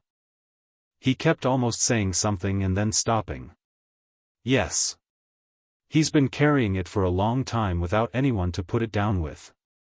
He chewed on this. Did it help? Talking to him? She considered the question seriously, because he'd asked it seriously. "Yes," she said. "And I think it helped you." He looked at the stairs. "I didn't know James Potter was funny," he said. "I thought, people talk about him like he was only brave." A pause. "I like knowing he was funny." She didn't say anything. She just watched him climb the stairs, small, unhurried, thinking, and waited until she heard his door. Then she went to the sitting room and sat down and was quiet for a moment, in the way she was quiet when things were too large for immediate words, and she thought about a man who'd been brave and funny and had loved his wife and their son, and she thought about a 6-year-old in a cupboard who'd never known that, and she thought about how much ground there was still to cover, how much was still to come. The hearing was in 10 days. She went to her desk. The night before the hearing, she found Harry in the kitchen at 11 o'clock. He was sitting at the table in his pajamas with the Wizarding History book open in front of him, not quite reading it, looking at it, more accurately, while his mind was somewhere else. His glasses were on the table beside the book. He looked younger without them and slightly blurred at the edges. "You should be asleep," she said. "I know." He didn't apologize. He'd stopped apologizing for existing in rooms about 2 months ago. She counted it as progress. "I was thinking." She sat down. "About tomorrow?" "About after tomorrow." He put his glasses back on, which meant he wanted to see clearly for what he was about to say. "If it goes right. If they agree that I stay with you." "Yes?" He looked at the history book. "What happens next?" He stopped, reset. "Dumbledore thinks something's coming back." "Voldemort. He thinks it's going to happen and he thinks I'm involved somehow." He looked up at her. "I've heard things. People talk in front of me like I'm younger than I am. I know there's a prophecy. I know people think I'm the one who has to, I know there's something." She looked at him steadily. He was 6.5 years old and he had just told her, with complete composure, that he was aware he'd been designated as someone's salvation. She decided, in that moment, that lying to him or softening it would be one of the worst things she could do. "There is a prophecy," she said. "I know roughly what it contains. A child born at a certain time with the power to face Voldemort." She paused. "Dumbledore believes it's you." "I believe he may be right about that part specifically." "And the rest of it?"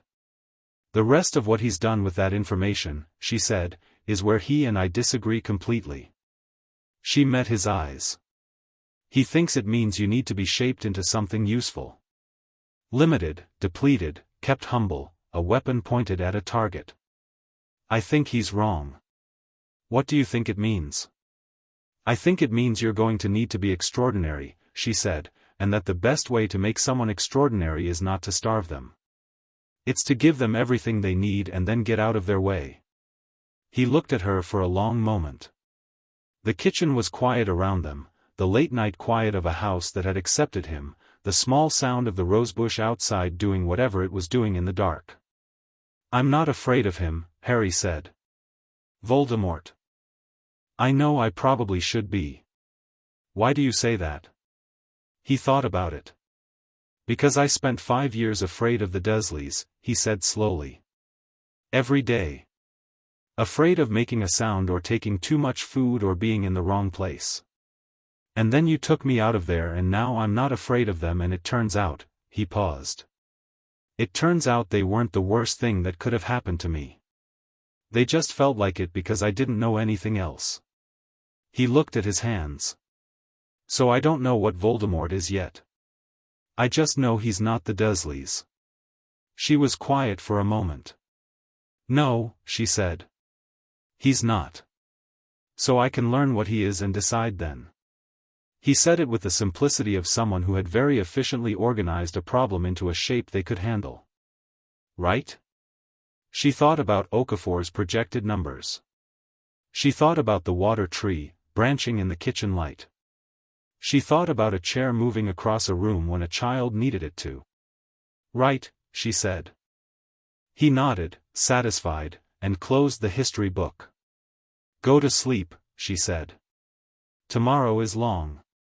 He went upstairs without argument, which was either trust or exhaustion, and she sat at the table for a moment longer in the quiet of the house and felt, for the first time since she'd apparat to Surrey on a grey pre-dawn Tuesday with nothing but a pull and a bad feeling, that the ground under her was solid. She went to bed. She slept without dreaming.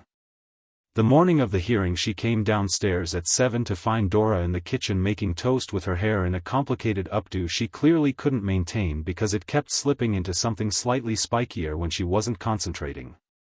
Harry was eating porridge with the focused calm of someone who had decided that the day was going to be managed rather than survived. "You both look fine," Andromeda said. "I look brilliant," Dora said, and the updo slipped sideways. "You look like you've been plugged into something," Harry said. "Rude." Dora pointed a piece of toast at him.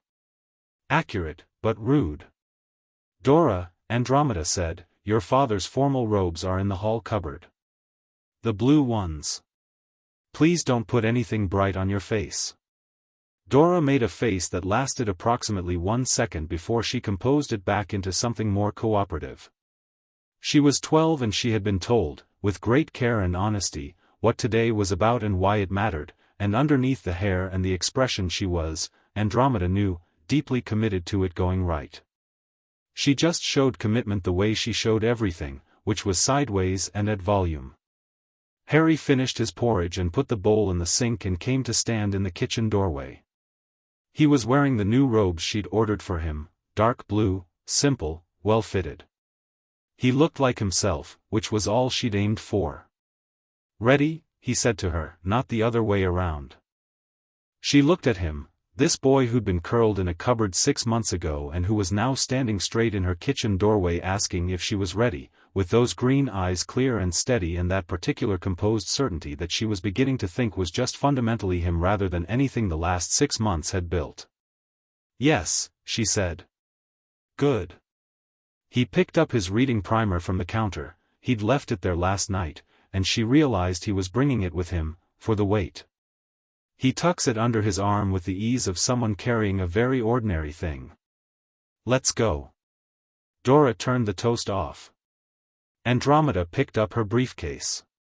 And the three of them went out the front door into an April morning that was cold and bright and waiting. Chapter 4. The Wizengamot moves. The Ministry of Magic sat beneath London like a secret the city had decided to keep. Andromeda had been in the atrium dozens of times and it still did the thing it always did, opened up around you like a held breath releasing, all that polished dark wood and the fountain and the golden statues and the particular quality of magical light that existed nowhere above ground. Harry stopped walking for exactly 3 seconds when they came through the visitor entrance, looked up, looked around, and then started walking again with the expression of someone filing information for later examination. Dora immediately walked into a witch carrying a stack of parchment. Sorry, I'm so." The parchment redistributed itself mid-air with a flick of the witch's wand and Dora spun around and her hair went briefly purple. "Mum, I didn't see her." "Walk forward," Andromeda said, "not sideways." "I was looking at the fountain." "Forward, Dora." Harry, 2 steps ahead, glanced back at Dora with the expression that had become his specific Dora expression, part amusement, part resigned affection, entirely without malice. Dora caught it and pointed at him. "Don't make that face." "I'm not making a face." "You're definitely making a face." "I'll make you both stand outside," Andromeda said, which ended it. They were early, which she'd intended. She'd sent Harry and Dora to a bench in the corridor outside courtroom 10 with specific instructions. Harry was to read his book, Dora was to sit still, both of them were to talk to no one without her present. Harry had said okay and sat down and opened his reading primer. Dora had said "what if someone talks to me," and Andromeda had said "smile and say nothing," and Dora had practiced the smile and it was slightly alarming but functional. Inside courtroom 10, Augusta Longbottom was already there. Augusta Longbottom was a woman built like a piece of architecture, upright, deliberate, carrying her 70 years with the confidence of someone who decided long ago that age was simply experience made visible. She wore formal Wizengamot robes and a hat with a stuffed vulture on it that should have looked absurd and somehow, on Augusta, looked like a declaration of intent. She had a stack of parchment, a quill that was already moving, and Gerald Macmillan at her shoulder, a compact man with excellent posture and the particular stillness of someone who had spent 30 years waiting for his moment in various courtrooms. Andromeda. Augusta looked her over with the swift appraisal of a woman who assessed things quickly and forgot nothing. "You look ready." "I am ready." "Okafor's report?" "Here." She pulled the documentation from her case, the full 94 pages, flagged at the relevant sections, with Okafor's summary statement on top. Augusta took it and rifled through with the speed of someone who read fast and retained everything. Macmillan looked over her shoulder. "The signature analysis on pages 47 through 63, Andromeda said. "That's the section that will matter." Augusta's eyes sharpened on whatever she was reading. "He's sourced this to known practitioner records? Cross-referenced against the Ministry's archival register of magical signatures. He had access through St. Mungo's research clearance." A pause. "The findings are conservative. He documented what the evidence supports and no more." "Good." Augusta handed the stack to Macmillan. "Dumbledore will be looking for overreach. He won't find any." "No." "Good," she said again. "He's bringing Folly and Crouch Sr. as character witnesses. They'll argue necessity on the blood wards. We preempt that with your ward specialist's testimony. Elspeth Farrow. She's in the corridor." "I know who Elspeth Farrow is, she was in my year at Hogwarts." Augusta looked at the courtroom doors. "And the boy?" "Outside. He knows what's going to be discussed. He's been told clearly." "Will he be called in?" "Only if the Wizengamot requests it, and if they do, I'll be beside him." She paused. "He'll be fine. He's not easily frightened." Augusta gave her a very direct look. "You've gotten fond of him." "I've gotten accurate about him," Andromeda said. "Which is different." "He's extraordinary, Augusta, and not in the overused way people call famous children extraordinary. He is actually, measurably, fundamentally, the curse removal alone, one thing at a time." Augusta straightened. "We win the custody argument today. The rest follows from that." She turned to face the room. "Let's get these doors open." The Wizengamot sat in tiered rows in courtroom 10, 47 witches and wizards in plum-colored robes, and Andromeda stood in the center of the room and felt the weight of all that institutional attention and held her spine straight and met it without flinching because she had been raised in a family that treated power as weather, something you learned to read, not something you ran from. Dumbledore was across the room. He sat with Folly and Crouch, and beside them was a ministry official she recognized as Bartemius Crouch Sr., formal, rigidly upright, the kind of man who believed deeply in the structure of law until it disagreed with him. Dumbledore looked at her when she came in with the particular attention of a man recalculating in real time, and she looked back steadily and then looked away first, which was a choice, not weakness, just efficiency. She had work to do and she wasn't going to spend any of it measuring herself against him. Chief Warlock Millicent Bagnold opened proceedings with the efficient briskness of a woman who had a full docket and limited patience. The matter of Harry James Potter, magical guardianship, citation of magical harm. Was Mrs. Andromeda Tonks prepared to present? She was. She started with the facts. Not the dramatic ones, the mundane ones, because facts presented plainly had more weight than facts presented with feeling, and she'd learned that in the one courtroom appearance she'd made during the war that had been on the wrong side of the verdict and taught her everything. Date of placement. Location. Conditions. She read the physical assessment from Miriam Strout with level precision. Malnourishment consistent with systematic deprivation over multiple years. Growth suppression, both physical and here she paused, just briefly, just enough for the room to feel the shift, magical. She produced Okafor's report. She walked through it section by section. Not all 94 pages, she'd selected the 17 that mattered and had those flagged for the Wisengamot members' copies. The definition of suppression anchoring. The stratification of curse layers by age. The projected harm in absence of intervention. She kept her voice even the whole time, because the material was horrifying enough without her making it worse, and because she trusted the Wisengamot to be capable of their own horrified conclusions. She watched the room as she spoke. She watched faces, some neutral, some tightening, a few carefully blank with the blankness of people working hard not to show what they were feeling. Augusta was in the gallery watching with the still intensity of a bird of prey. Macmillan was taking notes. When she reached section 4 of the selected pages, the signature analysis, she saw Dumbledore move. Just slightly. A stillness within movement, the way very contained people controlled themselves under pressure. She read the conclusions carefully, and precisely, in full.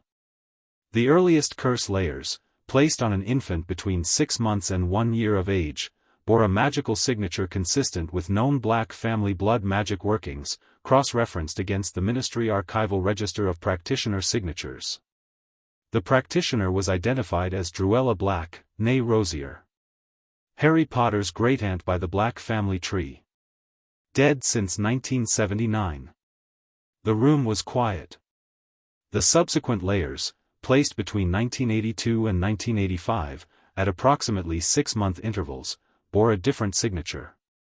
More modern methodology, but utilizing the same structural framework as the original workings. Cross-referenced against the Ministry Register. She stopped. The secondary practitioner, she said, is identified in Healer Okafor's analysis as an individual with documented access to Harry Potter during the period in question, with a magical signature consistent with, objection. Crouch Sr. was on his feet. The identification methodology used by the St. Mungo's analysis has not been validated in a Wisengamot precedent. The methodology, said Gerald Macmillan, from his seat in the gallery, with the particular smoothness of someone who had been waiting for exactly this, is the same methodology used by the Ministry's own Department of Magical Law Enforcement in the Selwyn trial of 1979 and the Lestrange property case of 1983. Both accepted by this body as valid evidentiary standard. He set his parchment down. If the Chief Warlock wishes, I have the citations. Bagnold looked at Crouch. The methodology stands, she said. Sit down, Bartemius. Continue, Mrs. Tonks. Andromeda continued. The secondary signature was identified as consistent with a practitioner who had received significant training in dark and archaic magical traditions, with specific fluency in suppression anchoring technique. The analysis did not produce a name from the Ministry Register. The signature was partially obscured, consistent with deliberate obfuscation of a magical working. However, Okafor's report noted 3 distinguishing features of the signature that narrowed the field of possible practitioners to a very small number. She set the parchment down. "I am not," she said, to the room, clearly and without inflection, accusing any individual of placing these curses. "What I am presenting is a documented pattern of magical harm to a child, placed over a period of years by at least 2 practitioners, and asking this body to consider what it means that Harry Potter was left in circumstances where this could occur, repeatedly, unchecked, for the entirety of his life to date." She looked at Bagnold. "I am asking for formal permanent guardianship. I am asking for the Ministry's Curse Damage Division to open an investigation into the source of the secondary workings. And I am asking for a full review of the decision to place Harry Potter at number 4, Privet Drive." Silence.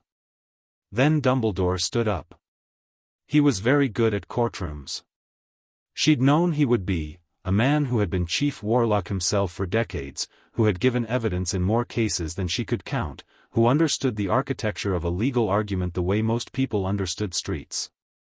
He stood and he looked at the room, and he did not look like a man who had been cornered. He looked like a man who was about to offer something. "I will speak to the question of Harry's placement," he said, "with the full transparency this body deserves." She remained standing. She kept her face neutral. The decision to place Harry Potter with his mother's sister was not made lightly, nor without understanding of what it required of him. His voice was measured, warm, the voice that had convinced governments and individuals and entire generations of students for 60 years. The blood protection anchored in Lily Potter's sacrifice was, at the time of placement, the most powerful magical protection available. Voldemort had taken 37 lives in the week before his defeat.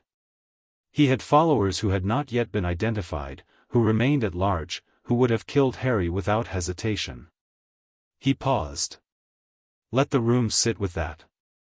The blood ward required one condition, that Harry regard the home of his blood relative as home. The conditions of his life there were, the briefest pause, not what I would have chosen. I monitored the situation.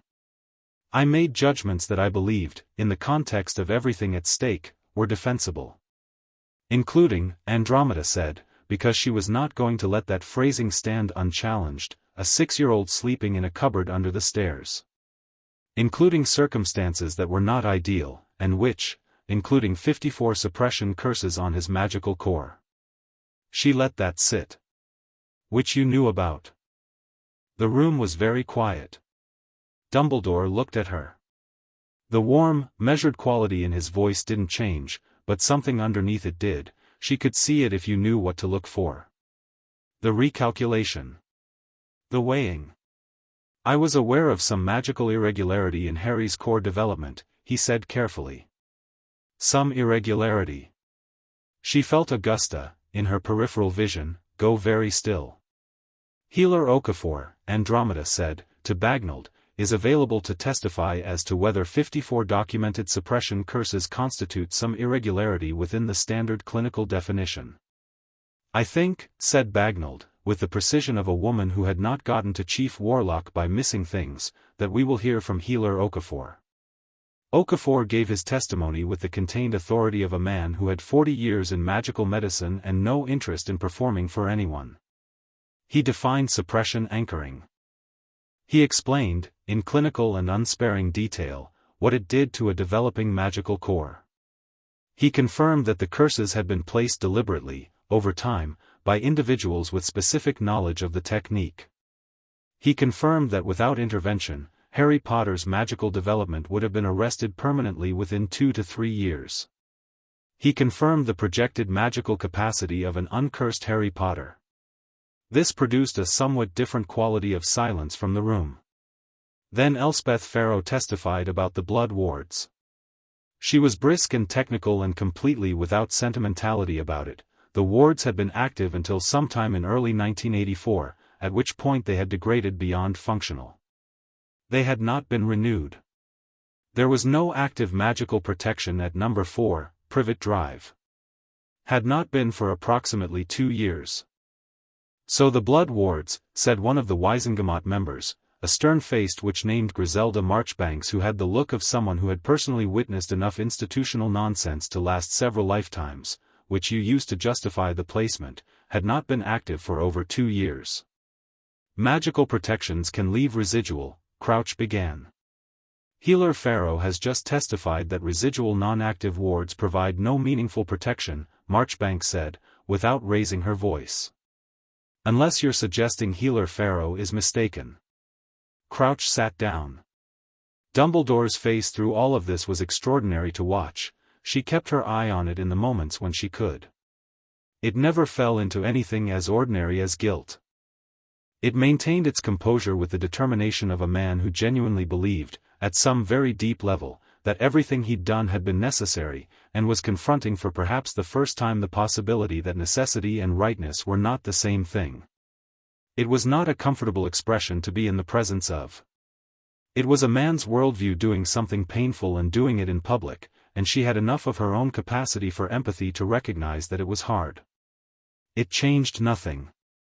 Remus Lupin testified. He'd found something better than his patched robes, not new, but cleaned and pressed, which was more than she'd expected. He sat in the witness chair with his hands flat on his knees, and he spoke about his concerns, raised in 1982, about Harry's placement. He spoke about Dumbledore's response. He spoke clearly and without embellishment, in the way of someone who had decided before sitting down that the time for softening things had passed. You communicated your concerns about Harry Potter's welfare directly to Albus Dumbledore, Bagnold said. Yes. And he told you the placement was necessary. Yes. Did you pursue the concern further? A pause. No. His voice was even. I did not. He looked at the table in front of him. I was wrong not to. When Lupin left the witness chair, he walked past the gallery and Harry watched him go. Harry had been brought in for the second hour of proceedings, not to speak, just to be present, because Andromeda had decided that the Wizengamot seeing him in the room was worth more than the discomfort of it. He sat beside her in a chair that was slightly too large for him, and he watched everything with complete composure, following each speaker with his careful steady gaze, missing nothing. Several Wizengamot members looked at him. He looked back. He didn't drop his eyes. He wasn't performing either, he wasn't sitting straight to impress anyone or making himself visible for effect. He was just there, paying attention, being himself. It was, Andromeda thought, rather more effective than anything she could have staged. During the interval, she took him into the corridor. He was quiet. Not distressed, thinking. They didn't know, he said, after a moment. Who didn't know? Most of them. The ones in the plum robes. He looked down the corridor. When you read the numbers. Some of them, they didn't know, and they were angry. He paused. Dumbledore knew. And the angry ones were angry at him too, but he didn't look, he searched for the word. He didn't look wrong. He looked like he still thought he was right. He does think he's right, she said. That's what makes him dangerous. How do you argue with someone who thinks they're right? You don't, she said. You present the evidence and let the people with authority do the arguing. That's what courts are for. He turned this over. Then, is it going to work? Yes, she said, because she believed it, and because he was asking her directly and she was not going to hedge. The ward's argument is gone. The necessity argument is gone. What's left is 54 documented curses on a child and a very angry Griselda Marchbanks. She looked at him. It's going to work. He nodded, once. There's a boy in there, he said. In the gallery. The one who kept looking at me. She thought back. Longbottom. Neville. Augusta's grandson. He kept making this face. Harry's mouth twitched. Every time someone said something bad, he made a face like, he demonstrated, briefly, a compressed, appalled wince that was so precise she recognized it as Neville Longbottom immediately. Is he all right? He's empathetic, she said. Some people are. A pause. Go and speak to him if you want. We have 20 minutes. He considered. Then, okay. She watched him go back through the courtroom doors, stopping to say something to the Auror at the door, who looked faintly stunned to be spoken to by the 6-year-old and then pointed him toward the gallery entrance. She shook her head slightly and went to find Augusta.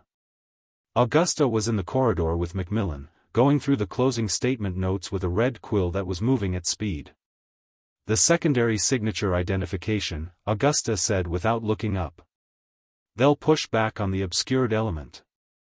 They'll say we can't prove who placed the later curses without the full name. We don't have to prove who placed them, Andromeda said. We only have to prove they were placed and that Harry was in circumstances where this could happen unchecked. The investigation finding is Bagnall's to order. Folly is going to make one more run at the Blood Ward's argument. He'll say Pharaoh's methodology understates residual protection. Pharaoh will handle that. Pharaoh will eviscerate him, Augusta corrected, which was more accurate. What about the boy? How is he? Observant. She glanced back at the courtroom doors. He's gone to introduce himself to Neville. Augusta's red quill stopped moving. She looked up. Has he? He noticed Neville making faces during testimony and apparently found it interesting. Something shifted in Augusta's expression, not quite softness, because Augusta Longbottom did not do softness, but something adjacent to it.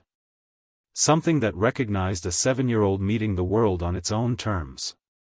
Good, she said, in a voice that was slightly less clipped than usual. Neville needs friends who aren't intimidated by difficult rooms. So does Harry, she said. Augusta looked at her for a moment. Then she picked up her quill. Right. Closing argument. Let's go through it. In the gallery, Neville Longbottom was 7 years old and very earnest about it. He had his grandmother's chin and his father's eyes, she knew that from photographs, and he was sitting in the gallery chair with his hands between his knees and his face doing the complicated sympathy wince that Harry had apparently clocked from across the room. Harry sat down next to him without ceremony. Hello. Neville blinked. You're Harry Potter. Yes. You keep making faces. Neville went pink. Sorry. I'm not, I didn't mean to be, the things they were saying were awful and I couldn't help. Sorry. Don't apologize, Harry said. I was curious about the faces, not bothered. He looked at the courtroom, which was refilling below.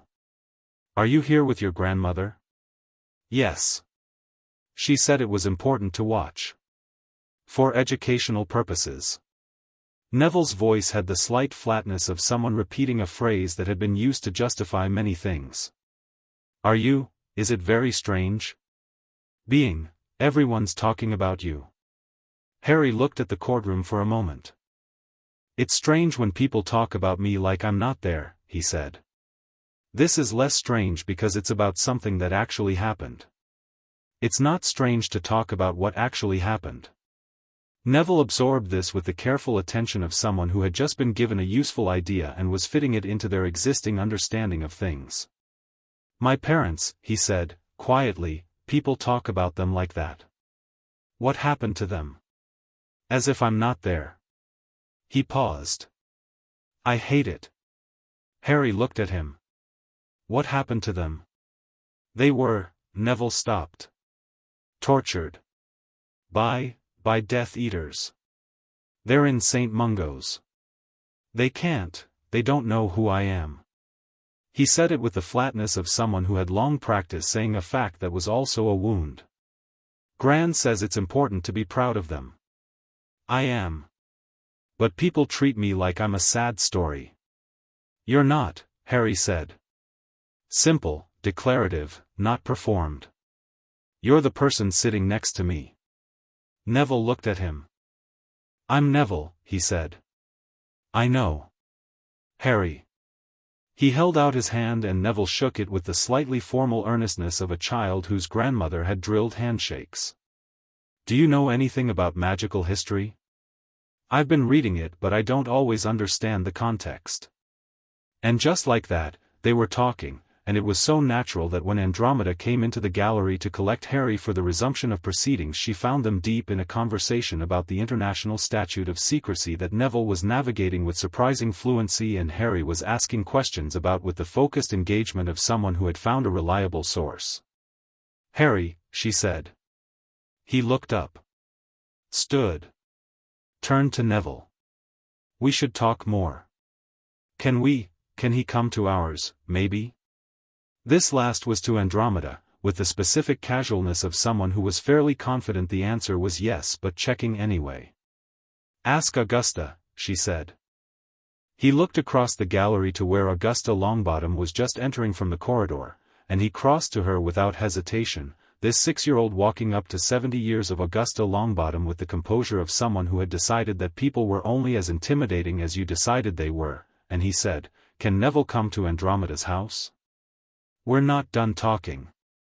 Augusta looked down at him. Andromeda, from across the gallery, watched her formidable ally encounter Harry Potter at close range for the first time, and watched something happen in Augusta's face that she would have described, if pressed, as being unexpectedly moved. After the hearing, Augusta said crisply, "If Mrs. Tonks agrees." "She agrees," Harry said, which was slightly presumptuous but not wrong, and went back to his seat. Augusta met Andromeda's eyes across the gallery. The look on her face said several things simultaneously, the clearest of which was, "I see what you mean." Andromeda gave a small nod, and went in for the close. The Wiesengemot deliberated for 47 minutes. Andromeda sat in the corridor outside with Harry and Dora. Dora had appeared at the interval, having been absolutely and completely sitting quietly on her bench the whole time and not in any way eavesdropping through the door, you could tell by her expression. And she read documentation and Harry read his primer and Dora ate the sandwiches she'd apparently also not been to the ministry canteen to buy while she was sitting quietly on the bench. "Did it go well?" Dora said, through a mouthful of sandwich. "Yes." "How well?" "Well enough." "What does Dumbledore, Dora?" "I'm just asking." Harry turned a page. He looked like someone who is used to winning arguments and doesn't know yet that this one went differently, he said, without looking up. Dora and Andromeda both looked at him. "What?" he said. "Nothing," Dora said, and ate her sandwich. The deliberation was 47 minutes. When Bagnold read the findings, her voice had the quality of someone delivering something they considered overdue.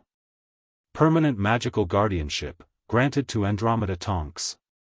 Ministry Curse Damage Division, directed to open a full investigation into the origin of suppression anchoring curses found on the magical core of Harry James Potter. Review of original placement decision, ordered, with findings to be submitted to the full Wiesengemot within 60 days. And this was Augusta's addition, negotiated in the 15 minutes before proceedings resumed, which Andromeda had not known about until she heard it, a formal notation on the record that the conditions at number 4, Privet Drive constituted a breach of the Ministry's duty of care to magical minors, and that a structural review of placement protocols was to be conducted within the year.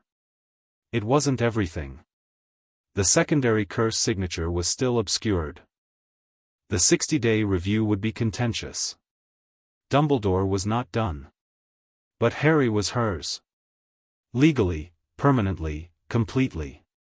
She stood in the corridor outside courtroom 10 and she held the formal guardianship document in both hands and she thought, briefly, of standing outside that garden wall in the dark before dawn, of the locked door and the notices, of a small child asking if he'd done something wrong. Then Harry appeared in the courtroom doors and came down the corridor toward her, and behind him came Neville Longbottom at a slight jog, and behind Neville came Augusta, and Neville was saying something about the international statute that Harry was responding to with a precise counterpoint, and they were walking and arguing in the comfortable way of people who have decided they like each other's brain. And Harry stopped in front of her and looked at her face and then at the document in her hands and back at her face. "Well," he said. She held up the document.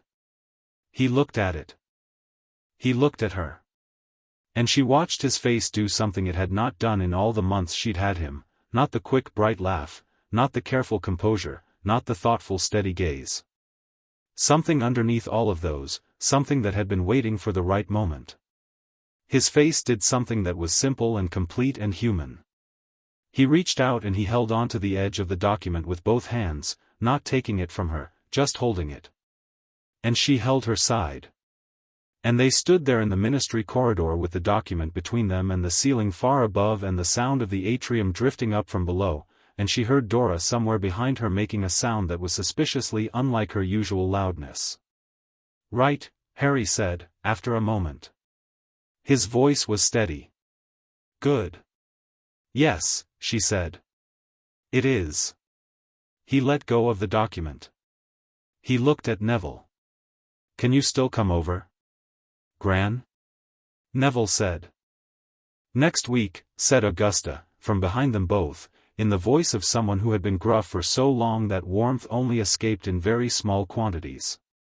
"Now stop standing in corridors and go home." They went home. Chapter 5. 5 years. The first time Harry flew, he was 7 years old, and it was entirely Dora's fault. She'd gotten her Hogwarts letter that summer and had spent approximately 4 days being dignified about it before the excitement became impossible to contain, at which point she dragged her old toy broomstick out of the shed, a child's model, barely 4 feet long, more hover than fly, and started demonstrating maneuvers in the back garden with the focused chaos of someone who was better at enthusiasm than technique. Harry had watched from the back step for 20 minutes. The way he watched things, quietly, cataloging, building a picture. "Do you want to go?" Dora called, from approximately 8 feet up, which was the ceiling of the toy broom's altitude. "Yes," he said, which surprised her enough that she came down immediately. She handed it over. He took it, stood beside it the way Dora had, set up in a clear voice, and it came to his hand with the slightly too eager response of a broom encountering someone it found deeply interesting. He mounted it. He kicked off. He went straight to the broom's maximum altitude, circled the garden once at a speed the toy model was technically not rated for, came back down in a smooth arc, and landed exactly where he'd taken off. He handed it back to Dora. He said. Dora stared at him. "You've never flown before." "No. That's not." She looked at the broom, then at him. "You just did that. You've never flown before and you just did that." "It felt like something I already knew," he said, which was all he said about it, and went back inside to read. Andromeda ordered him a proper starter broom the next day. Within a month it was clear the starter broom was insufficient. She went back to the catalog. By August he was flying in figure eights over the garden on a model that was supposed to be for 12-year-olds, and the roses, which had remained consistently extraordinary in ways that correlated exactly with Harry's emotional state, had grown over the entire back garden wall and partway across the shed roof, and were producing, that particular afternoon, flowers in a precise and vivid shade of gold that didn't exist anywhere in nature. She watched from the kitchen window and drank her tea and thought about the progression of the curse removals. They were on session 32, just past halfway, and the changes were becoming visible not just in his physical growth but in the quality of his magic, the way it moved in the air around him, the way the world responded to his presence with the slightly heightened attention of reality noticing someone it found significant. She wrote a note to Okafor. "He flew today. Properly. First attempt. Thought you should know." Okafor wrote back in an hour, "I'm not surprised. I am, however, adjusting the projected capacity estimate upward." Again. The year Harry turned 8, Andromeda held a birthday party for the first time in the house since Ted had died. It was small. Neville, who arrived with Augusta and a gift wrapped in purple paper that turned out to be an advanced text on magical botany that Harry received with genuine delight, Remus, who had become a regular enough fixture in the house that Dora had stopped announcing his arrivals and simply set an extra place, Miriam Strout, who came with a set of magical theory cards that Harry had specifically mentioned wanting, and Elspeth Farrow, who came because Andromeda liked her and hadn't had many people she simply liked over in a long time. Harry sat at the head of the table. She'd put him there without thinking about it and realized afterward that she'd done it naturally, without ceremony, the way you put the person whose birthday it was at the head of a table, and looked at the cake she'd made, which was chocolate because she'd asked and chocolate was what he'd said, and he looked at the candles. 8, he said. 8, she agreed. He looked around the table. At Dora, who had her hair in 8 different colors simultaneously and was pretending it was accidental.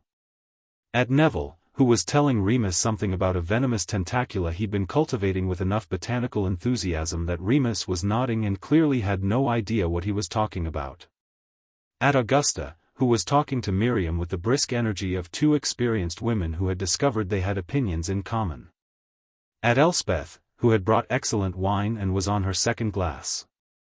He looked at all of it. He looked at her. "This is good," he said. "Not thank you, this is lovely." Harry didn't deal in polite filler. He meant it the way he meant everything, precisely and without decoration. "This is good." "Yes," she said. "Blow the candles out." He blew them out in one go. The botany book from Neville turned out to be, over the following months, one of the most frequently consulted books in the house. Harry and Neville had constructed a system of annotated letters. Harry had questions about theory, Neville had answers, and their correspondence had the dense, focused quality of 2 people who had found they could have serious conversations with each other without anyone performing. Augusta had told Andromeda at some point that Neville's confidence with plants had increased significantly since Harry started asking him questions about them as though the answers mattered, which they did, because Harry didn't ask things he didn't want to know. The curse removals passed the halfway point in autumn of that year and Harry grew 2 inches in 6 weeks. Dora documented it on the doorframe next to her hedgehog marks, which Harry objected to on principle and then let her do because she was going to do it regardless. When Harry was 9, he came to her on a Thursday evening while she was in her study and said he wanted to learn occlumency. She looked up from her desk. He was standing in the doorway in the specific posture he used when he'd been thinking about something for a while and had decided to say it, not hesitant, just considered. He'd been doing the control exercises for 2 years by then and they'd moved well past basic awareness into territory she had to actively research to stay ahead of him. He'd been reading Remus's borrowed texts on advanced magical theory with the focused hunger of someone who had been denied access to information for too long and intended to make up every second of the lost time. "Tell me why," she said. He came and sat in the chair across from her desk, the chair that had always been where people sat when they were talking to her about things that mattered. "Because I don't want anyone in my head," he said. "Ever. I know what a prophecy means. I know that people are going to want to know what I think and what I know and what I'm planning. I don't want that to be something they can just take." He paused. "I want a lock on my own door." She looked at him. 9 years old and requesting mental sovereignty in language that was precise enough to have come from a 40-year-old, and the thing was it had come from a child who had spent the first 6 years of his life in circumstances that had taught him, in the most concrete possible terms, that the most important thing a person could have was a space that was entirely their own. "I know a practitioner," she said. "She's retired, she's excellent, and she doesn't talk to anyone about her clients. I'll contact her." A pause.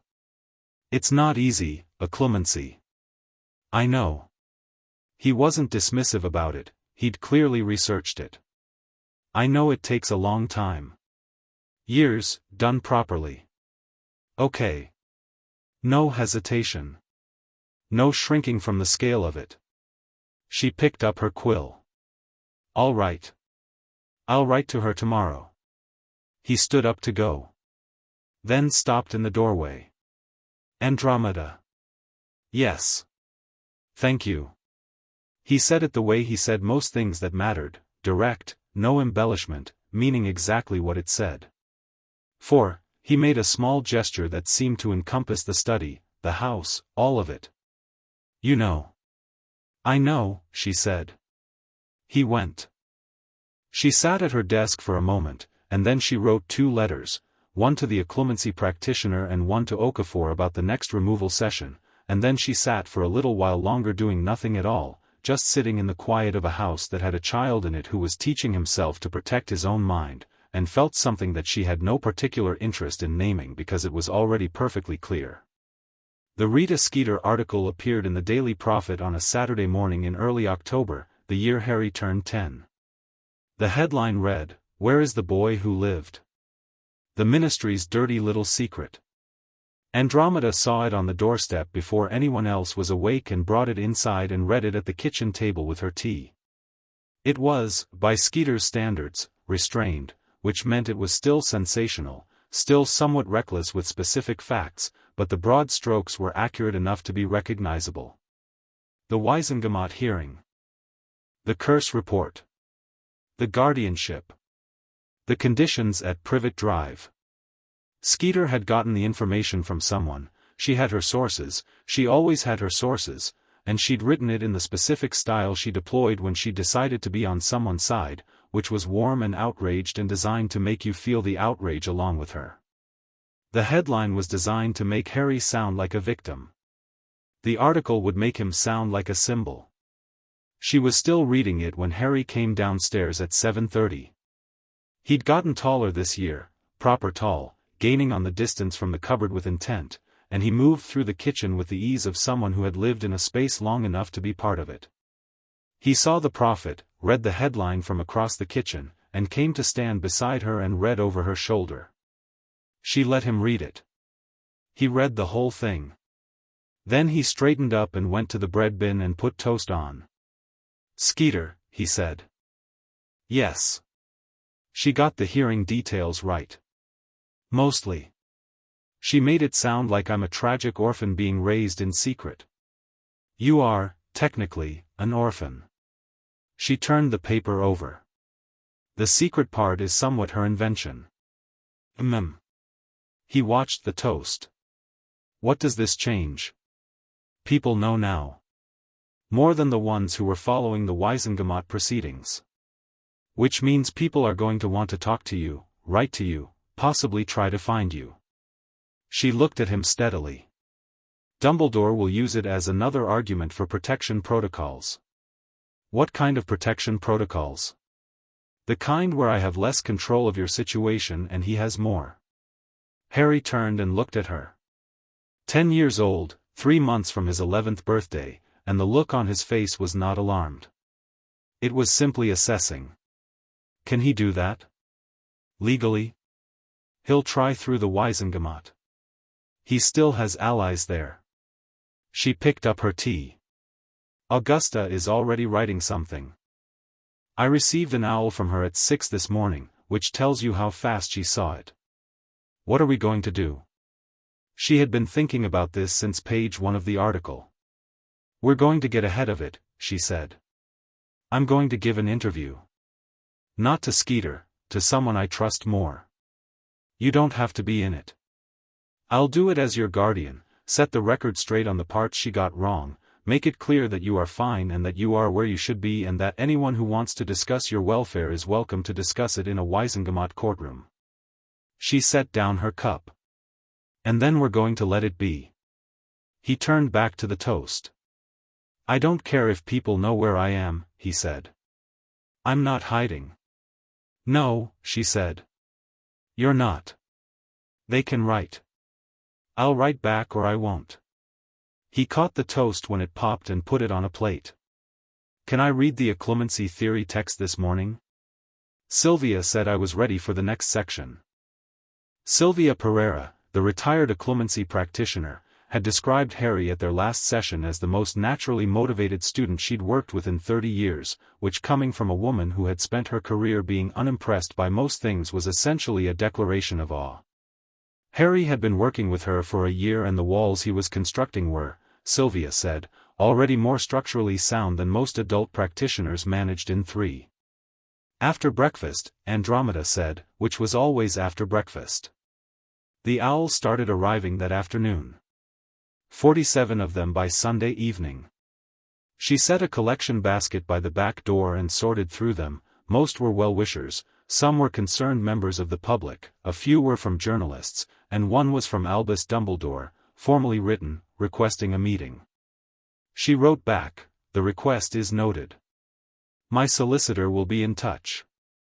Harry spent Sunday reading his occlumency text and writing back to Neville about a theory he had regarding the interaction between magical core stability and plant growth responses, Neville's expertise meeting Harry's magical theory in a collaboration that Andromeda found quietly wonderful. And in the evening he helped her sort the rest of the owls and dictated 3 polite responses to well-wishers that she wrote in her own hand because his handwriting was still technically a disaster. Which was the only academic area where he remained unambiguously 9 years old. By Tuesday, the story had been picked up by 3 more publications and there had been 2 questions asked in the Wiesengemot. Augusta handled both, with the precision of a woman fielding questions she had been anticipating for years.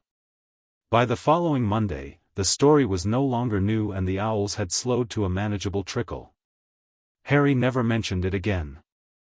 Not because it hadn't mattered, but because it had been processed, filed, and moved past, which was how he handled things that were out of his control. He got his Hogwarts letter on a Tuesday in July, the summer he turned 11. It came the standard way, owl, parchment, green ink, sealed with the Hogwarts crest, and landed on the kitchen table at breakfast precisely between his toast and his tea as if the owl had aimed for maximum conversational impact. He looked at it. He picked it up. He read it. "It's from Hogwarts," he said, which he knew she knew. "Open it properly," she said. He did. He read the full letter, including the supply list, with thorough attention. Then he set it down and picked up his toast. "Okay," he said. She looked at him. "That's it? Okay. I've been expecting it." He took a bite of toast. "I've read about it enough." He paused. "I'm going to be in Gryffindor." "Are you?" "Yes."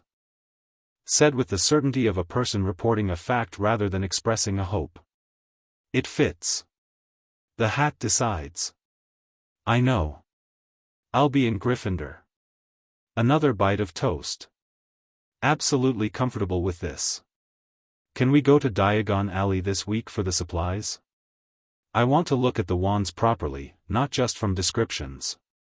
She looked at him, this boy who had eaten eggs at 5 in the morning and asked if he'd done something wrong, who had counted curse marks on his own diagnostic map, who had looked at a water tree in a glass with the calm of someone finding something obvious, who had walked into a Wiesengemot courtroom and stared back at 47 witches and wizards without dropping his eyes, who had asked for a lock on his own door and spent a year building it, and she thought about all of it, the full 5 years of it, and felt the whole weight and warmth of that.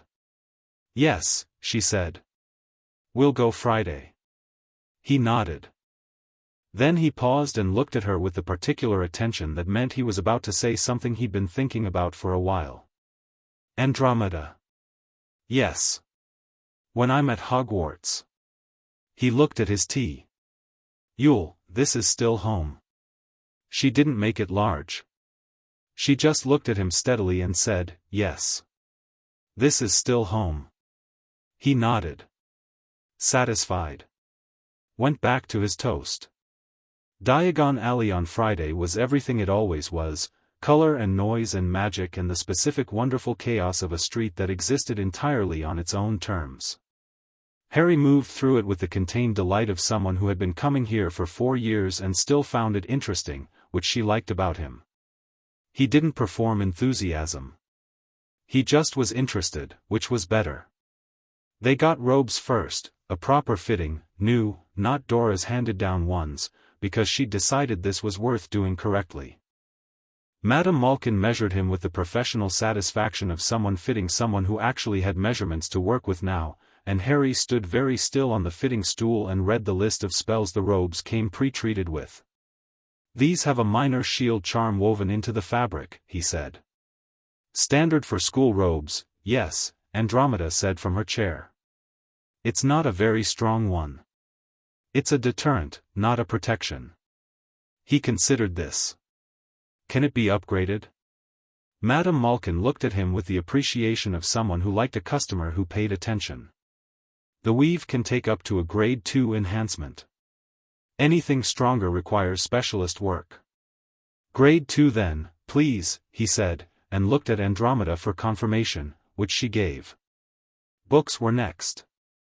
The full list and then some. She'd learned years ago that limiting what he read was not something she was going to try to enforce, since he was going to read it regardless, and it was better to know what he was reading than to create an underground library situation. He moved through flourish and blots with the focused efficiency of someone who knew what he wanted and had a system for finding it. He picked up the set list and then 3 additional texts, one on magical theory, one on the history of wizarding law that caught his eye on the half-price shelf, one on wand lore that he stood reading the back of for 30 seconds before adding to the stack without comment. Wand lore, she said. I want to know what's happening when it happens, he said, and went to the counter. Ollivander's was last. She'd been quietly curious about this. Wand lore had always suggested that the wand chose in ways that could be predicted by someone who understood magical cores well enough, and given what Okafor had said about Harry's projected capacity, and given the specific quality of his magic, she had theories. She kept them to herself. Ollivander was ancient and specific in the way of people who have given their whole life to one obsession and been rewarded by it. He looked at Harry when he came through the door with the assessing attention of someone who could see magic the way some people could see color. Mr. Potter, he said.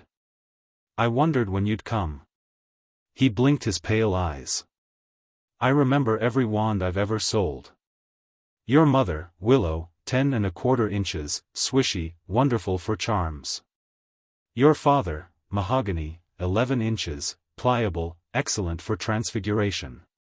He tilted his head. You are going to be interesting. I'll just need a wand, Harry said. Ollivander almost smiled. He started with the standard process, measuring, preliminary matching, trial and error. The first 3 wands did nothing interesting.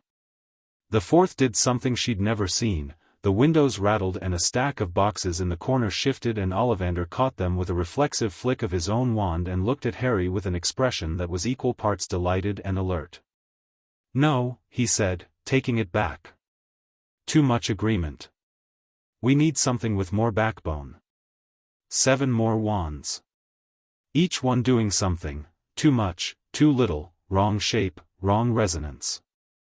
Harry tried each one with the patient thoroughness he applied to everything, feeling the match or non-match with a precision that made Ollivander increasingly focused in his choices. The 11th wand was holly. 11 inches. A single phoenix tail feather. Harry picked it up and the light in the shop changed. Not dramatically, not a cinematic moment, not a beam of golden light. It was subtler than that, a warmth, a rightness, the specific quality of 2 things finding their correct alignment. The wand felt settled in his hand in a way the others hadn't, and he turned it once and a gentle rush of warm air moved through the shop, lifting the dust from the shelves, and the roses on the display in the window turned, for just a moment, gold. Harry looked at the wand. That's the one, he said. Ollivander was very still. Curious, he said quietly. Very curious. Why curious? That wand's brother, made from the same phoenix, a single-tail feather, did something terrible, many years ago. He looked at Harry with the complex expression of a man who had spent his life watching fate move through objects. It gave you that scar. Harry looked at him. Then he looked at the wand in his hand. Then he looked at Ollivander again. Good, he said. Ollivander blinked. Good? If they're connected, I'd rather have it in my hand than anywhere else. He turned it once more, feeling the weight of it. How much? 7 galleons. He paid from the small money bag she'd given him from the Gringotts vault they'd opened 2 years ago, the Potter vault, which he'd been told about and had reacted to with the same careful processing he applied to everything, and which he visited once a year with the specific purposefulness of someone who had once had nothing and intended to be a decent steward of what was his now. They had lunch at the Leaky Cauldron. Harry put his wand box on the table next to his plate and ate his meal and talked about the wand lore book he'd bought and what it said about phoenix feather cores, and she listened and added things occasionally and drank her butterbeer and thought about September 1st. It was 3 weeks away. That evening, back home, Dora was there. She was between her 3rd and 4th Auror training years and lived in a flat in Islington that was 8 minutes' walk from the house, which meant she was home for dinner more often than not. She looked at Harry's wand box with the expression of someone who remembered when he'd been small enough to sit in a chair with his feet not touching the floor. 11 inches, she said. Holy and phoenix feather. Holly, he corrected. And yes. Good wand. She stole a chip from his plate. Do you know who else has a phoenix feather core? Dumbledore, he said immediately. Elder wand, no, that's thestral hair, different thing. But yes, Dumbledore has a phoenix feather. And mine is from the same phoenix. He paused. Fox. I read about it. Are you bothered? Dora said, in the direct way she'd always had the conversations that mattered, the warmth underneath the bluntness. He thought about it genuinely. No, he said. I'm 11 and I've got a wand that chose me. I think that's the relevant part. He took his plate back. What should I know about Hogwarts that isn't in the books? And Dora launched into a 20-minute description of Hogwarts that was so detailed and so simultaneously useful and chaotic that Andromeda had to intervene twice to correct factual errors, and Harry sat and listened with his elbows on the table and his chin in his hands and asked questions, and the kitchen was warm and loud and smelled like dinner. 3 weeks later, she stood at the door of his room while he finished packing his trunk. He was methodical about it, everything folded, everything in its place, the new robes on top where they'd be accessible, the books in the order he intended to read them, which was not necessarily the order the curriculum suggested. His wand was already in his pocket, which he'd started doing the day they got home from Ollivanders with the ease of someone for whom this was simply the correct place for it to be. He looked around the room when the trunk was closed. The botany text from Neville on the shelf. The Quidditch theory book she'd gotten him for his 9th birthday. The marks on the doorframe, his height at 8, at 9, at 10, the trajectory of a boy arriving into himself. His reading primer, which he kept on the shelf even now, which she'd never mentioned and never would. He looked at all of it with the thoroughness of someone memorizing something they intended to return to. Ready, she said. He turned around. 11 years old. Tall now, properly tall, wearing his new robes, his glasses straight, his hair still a complete disaster that no charm had ever successfully addressed, and at this point she suspected the magic was doing it deliberately. Yes, he said, and picked up his trunk, and came to the door. She stepped aside to let him through, and as he passed her she put her hand briefly on his shoulder, just for a moment, and he stopped and looked at her sideways with those green eyes, and there was everything in them, all 5 years of it, and he gave a small nod that was not quite a smile and was more than one, and then he went down the stairs. She stood in the doorway of his room for a moment longer. Then she followed. Chapter 6, Platform 9 3/4. The morning of September 1st arrived the way important mornings always did, too fast and too ordinary at the same time, the world refusing to mark the occasion with anything more dramatic than grey London sky and the smell of toast. Harry was up before she was. She found him in the kitchen at 6, already dressed, already fed, already at the table with the wand lore book open at a section on wandcore interaction he'd been rereading all week. His trunk was in the hall. His owl, a tawny bird he'd named Mab, after the Fairy Queen, for reasons he'd explained once and that had made perfect sense in the moment, was in her cage on the counter, regarding the kitchen with the particular expression of a bird who understood that something was happening and had not yet decided how she felt about it. "You're up early," Andromeda said. "Couldn't sleep." He didn't look up from the book. "Not nervous. Just awake." She put the kettle on. Outside, the garden was doing the thing it did on mornings that mattered. The roses were all gold, every single one, the whole wall of them blazing quietly in the early grey light. She'd stopped being surprised by this and had started simply noting it as information. "Dora's meeting us at the station," he said. "I know." She flood last night to confirm. She's going to cry. She absolutely is. She'll deny it. Of course. He turned a page. Outside, a single gold petal dropped from the rosebush and floated to the ground in the windless morning. She watched it fall and made her tea. They left at 10, which gave them an hour before the train. She'd learned from Dora's first year that arriving at King's Cross with less than 45 minutes was an exercise in controlled chaos, and she preferred her chaos uncontrolled and on her own terms. Harry brought the Wandlore book in his coat pocket, which she didn't comment on.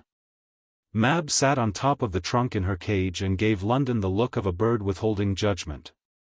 The Muggle side of King's Cross was already busy, families with luggage, businesspeople, the general purposeful noise of a large station going about its morning.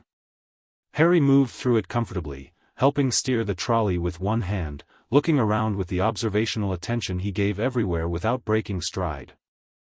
He'd been in Muggle spaces enough over the last 5 years that the texture of them didn't stop him: shops, parks, Dora's various misadventures across London that he'd been dragged into, and he moved through the crowd the way he moved through most things, which was without apology and without particular self-consciousness. Dora was already at the barrier between platforms 9 and 10 when they got there. She was in Auror trainee robes that she'd absolutely not worn today for sentimental reasons, and her hair was its default dirty blonde because she was clearly concentrating very hard on keeping it that way, which meant her emotions were doing things she didn't want visible. She saw them and waved, and the hair went briefly pink before she reined it in. "You're late," she said. "We're 20 minutes early," Andromeda said. "That's late for today." Dora looked at Harry. She looked at him the way she'd been looking at him all summer, slightly longer than usual, the look of someone recalibrating. He'd grown 3 inches since June. He was, now, almost level with her shoulder, and the robes fit him properly, and he looked, himself. Completely and entirely himself. "Okay," she said. "Right. Through the barrier." "One at a time," Harry said, for her benefit, because Dora had a tendency to forget obvious things when she was feeling something. "I know how the barrier works, Harry. You walked into the solid wall in 1989 because you were crying about leaving." "I was not crying," Mum told me. "Mum," Dora said. "I may have mentioned it," Andromeda said. Dora pointed at both of them with the expression of someone who accepted that this was simply the quality of her life, then took a running start at the barrier and disappeared through it. Harry went next, easy and confident, trolley and all, and Andromeda followed. Platform 9 3/4 opened up around her the way it always had, the steam, the scarlet engine, the noise of 100 families all trying to say everything they needed to say before the whistle blew. Harry stopped just through the barrier and looked at the Hogwarts Express the same way he'd looked at the atrium the day of the Wisengamot hearing: 3 full seconds, thorough, comprehensive, complete, and then he looked satisfied, and started moving toward the train. The platform was heaving. Owls and cats and toads and an extraordinary quantity of luggage and children in new robes who ranged from thrilled to terrified, and parents wearing the specific expression of people trying to look confident for someone else's benefit. Harry steered through it with the patience of someone who had been in crowds before and understood that the most efficient path was rarely the most obvious one. He was loading Mab's cage into the luggage compartment when she felt it, the particular quality of attention that meant someone recognized him. It moved through the crowd the way a ripple moved through water, people nudging each other, a whispered name passing from mouth to mouth. "Potter. Harry Potter. Is that," he noticed. Of course he noticed. He had the situational awareness of someone who'd spent 5 years learning to read rooms. He finished loading the cage with precise, unhurried movements and turned around and looked at the crowd looking at him with the expression of someone noting an atmospheric condition. "That's going to be all right," he said to Andromeda, not a question. "It's going to be all year," she said. "Get used to it. I've had a year of Skeeter's article following me around. I'm fairly used to it." He pulled the trolley back from the luggage car. "What time does the whistle go?" 11 sharp. He had half an hour. He looked at the train, then at the platform, then at her with the measuring look that meant something specific was coming. "I'll be fine," he said. Not seeking reassurance, establishing a fact she might have been worrying about, preemptively closing the loop because he'd noticed her face. "I know you will," she said. "You're doing the thing." "What thing?" "The thing where you're not saying what you're thinking." She looked at him for a moment. He looked back with the patient attention of someone who had all day and knew perfectly well she was going to say it. "Come home for Christmas," she said. Something shifted in his face, something warm and settled. "Obviously," he said, as if this had never been in question, and picked up his school bag. Dora appeared at her elbow with the expression of someone who had been doing a private calculation and had arrived at a feeling she was not going to call crying. "Right," she said. "Right. So. Hogwarts." "Hogwarts," Harry agreed. "You're going to be brilliant." "I know. You're going to be absolutely," her voice did a thing. She pressed her lips together. "Don't let the Slytherins get to you." "The Slytherins are going to be fine," he said. "Slytherins are just people who like strategy." "I like strategy." "That's not entirely what Slytherin, Dora." He looked at her with an expression she recognized, the one he'd developed specifically for moments when Dora was heading in a direction that didn't require following. "I'm going to be fine." "You're going to be fine. Stop making a face." "I'm not making a face. Your hair is pink." Her hand went to her hair. The pink deepened. "Oh, shut up," she said, with great feeling, and pulled him into a hug that he accepted with the ease of someone for whom being hugged was no longer a thing that required managing. She watched them over the top of Harry's head. Dora with her pink hair and her aura robes and the feeling she was definitely not expressing, and Harry who had his arms around her in the straightforward way he had physical affection now, given fully, without the old flinching, without the care of someone who wasn't sure they were allowed. 5 years. Look at what 5 years did. When Dora let go, her hair had gone back to blonde. She was clearly very proud of this. "Right," she said, and cleared her throat. "Go on then. Go find a compartment." He picked up his bag. He turned to Andromeda. She looked at him. 11 years old, heading to Hogwarts on the 1st of September with a holly wand in his pocket and a wand lore book in his bag and 54 curses removed from his core and a Gryffindor certainty about where he was going to sit. She thought about the morning she'd found him, the cupboard door, the camping mattress, the notices. She thought about the first morning in the kitchen, the careful way he'd eaten, the 4 seconds of consideration before he'd taken her hand. She put her hand briefly on the side of his face. He went still, and looked at her, and let himself be looked at. "Pay attention," she said. "Ask questions. Don't hide." "I know," he said. "I know you know. I'm saying it anyway." The corner of his mouth went up. "Okay. Go." He went. She watched him move down the platform toward the train, and she kept watching until he'd climbed aboard and the door closed behind him, and then she turned to Dora, who was definitely not crying. "Not a word," Dora said.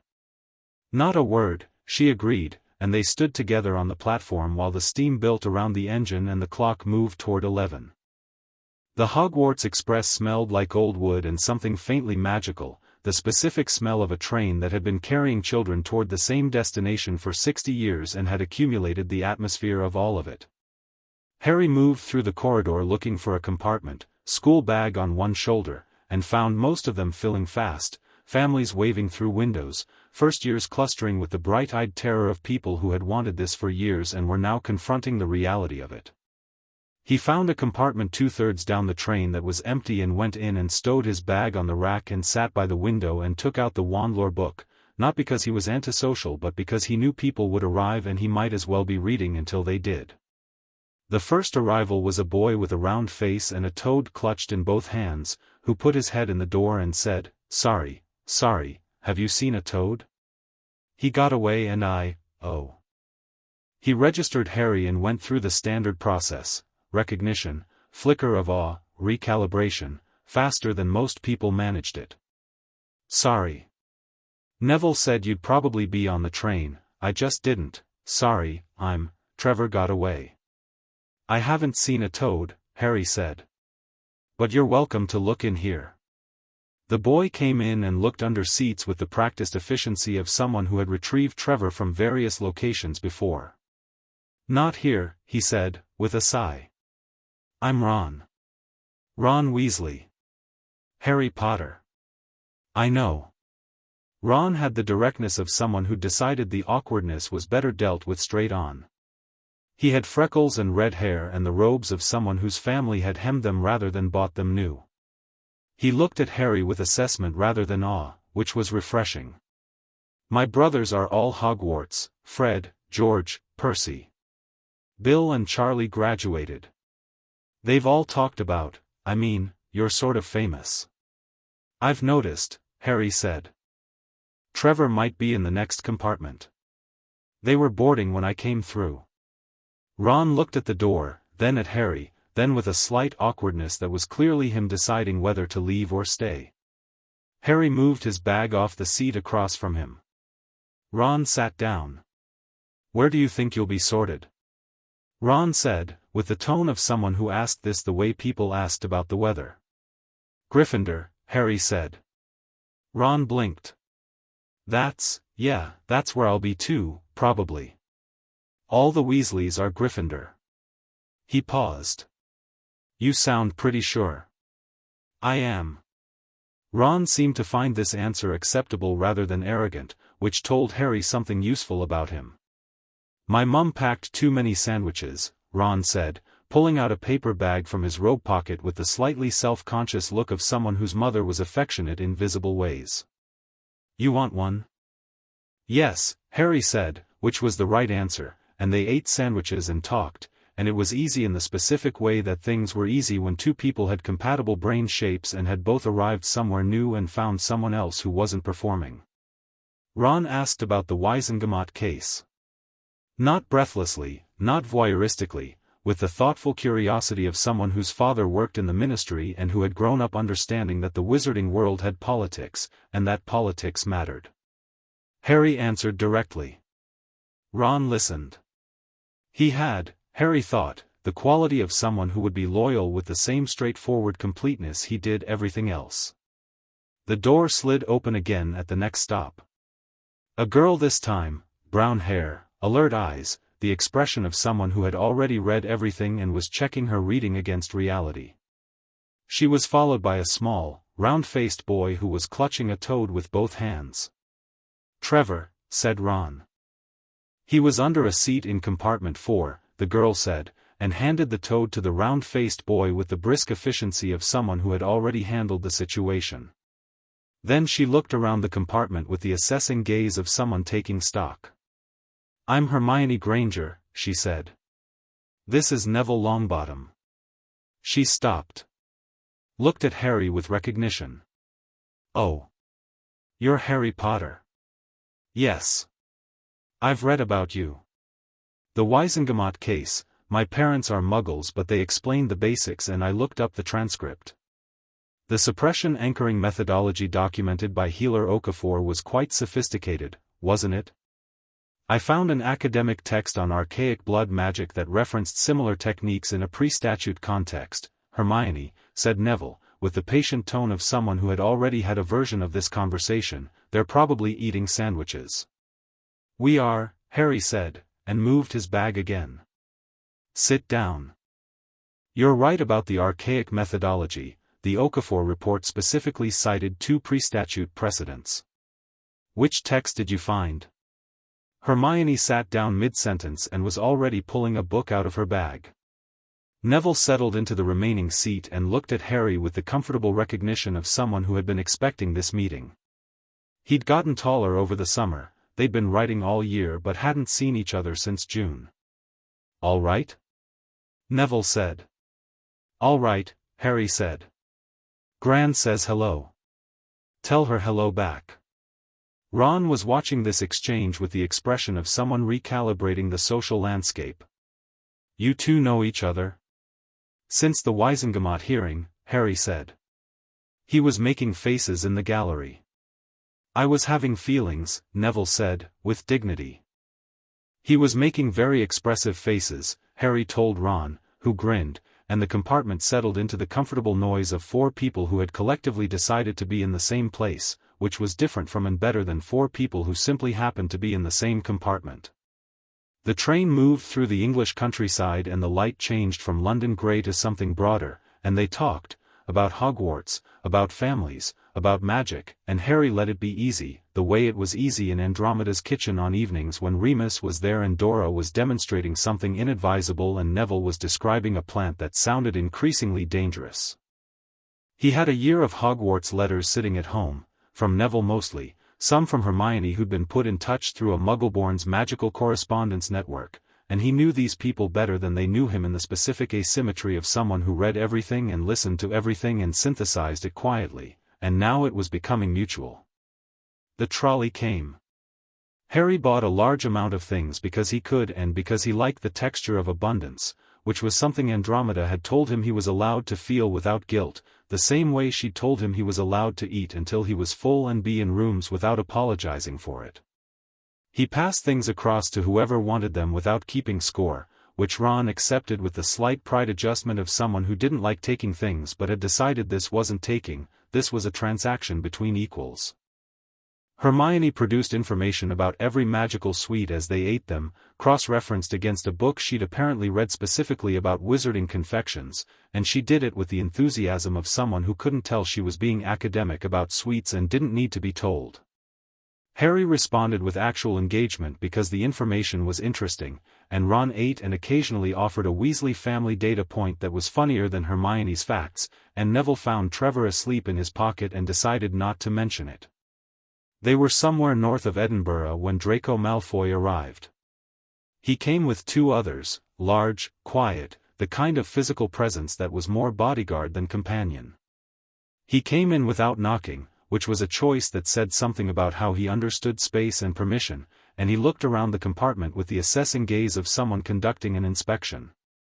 He found Harry immediately. People always found Harry immediately, and Draco's specific version of finding him was different from the others. There was recognition in it beyond the famous face recognition, something more particular, something that was doing a calculation Harry couldn't see the full working of. "Harry Potter," Draco said. He had a precise, clear voice and the posture of someone who had been told since birth to take up the right amount of space and had taken the instructions seriously. "I heard you were on the train." "Yes," Harry said. "I'm Draco Malfoy." Harry looked at him. The name was familiar, not from friendship, from context. Malfoy family, old blood, Wisengamot presence, and more specifically the name had come up twice in Okafor's report in the section about Black family blood magic tradition, because Narcissa Malfoy was Andromeda's sister, and the Black family tree was part of the archival documentation. He'd filed this away when he'd read it, the way he filed everything, because information had a habit of becoming relevant.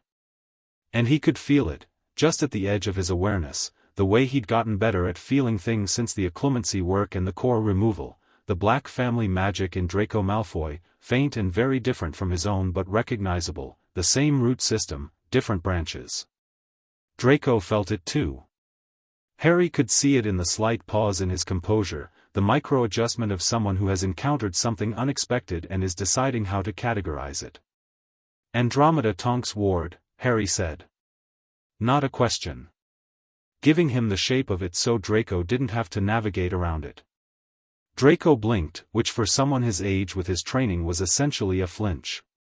"Yes," he said, recovering. "My mother's sister."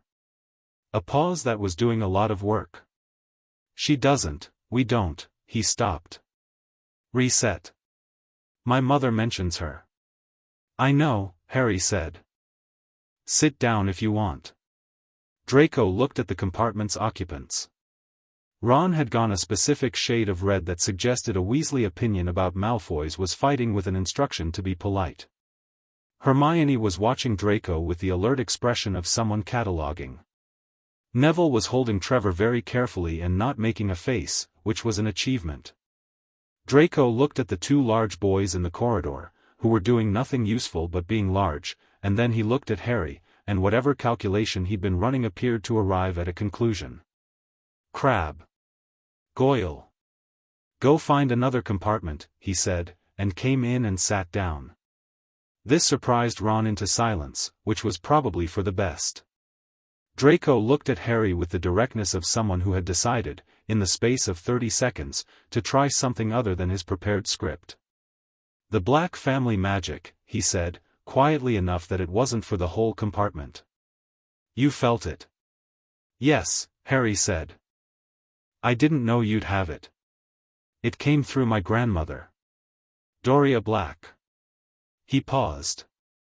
Your mother might have mentioned my case. A complicated expression moved through Draco's face. She told my father the Wisengamot case was regrettable and then went to her room. I heard her crying through the door. He said it flatly, the way people stated things they didn't know what to do with. She doesn't cry in front of anyone. Harry looked at him. Not with pity, he'd always hated pity, even secondhand, but with the recognition of someone who understood complicated mothers and complicated family magic and complicated things that didn't have easy names. My guardian is Andromeda, Harry said. If you want to, if your mother ever wanted to, he stopped, thought about how to say it accurately. I don't have opinions about the family falling out. That's between them. But Andromeda would write back if your mother wrote. Draco absorbed this with the careful stillness of someone who has been taught that information was currency and you didn't respond to it immediately. I'll think about it, he said, which was probably as close to yes as Draco Malfoy got at 11. Ron's red had faded to something more considered. He was watching Draco with the assessing look of someone who was being fair against his instincts, which was a harder thing than being fair when it was easy. You're not what everyone says, Draco said to Harry, which he clearly meant as a compliment and which was slightly awkward in execution. What does everyone say? That you're, Draco looked at the window. They say you're marked by destiny and all of that. The chosen one. He said it with the precise disdain of someone who has been raised around people who say things like chosen one in complete earnest. It's very tedious. I agree, Harry said. Draco looked at him. Something in his expression relaxed a fraction, the specific relaxation of someone who has said an honest thing and found it received without incident. The Prophet article about your guardianship, he said. The Skeeter one. My father was furious about it. Your father was furious about the Wisengamot case, Harry said.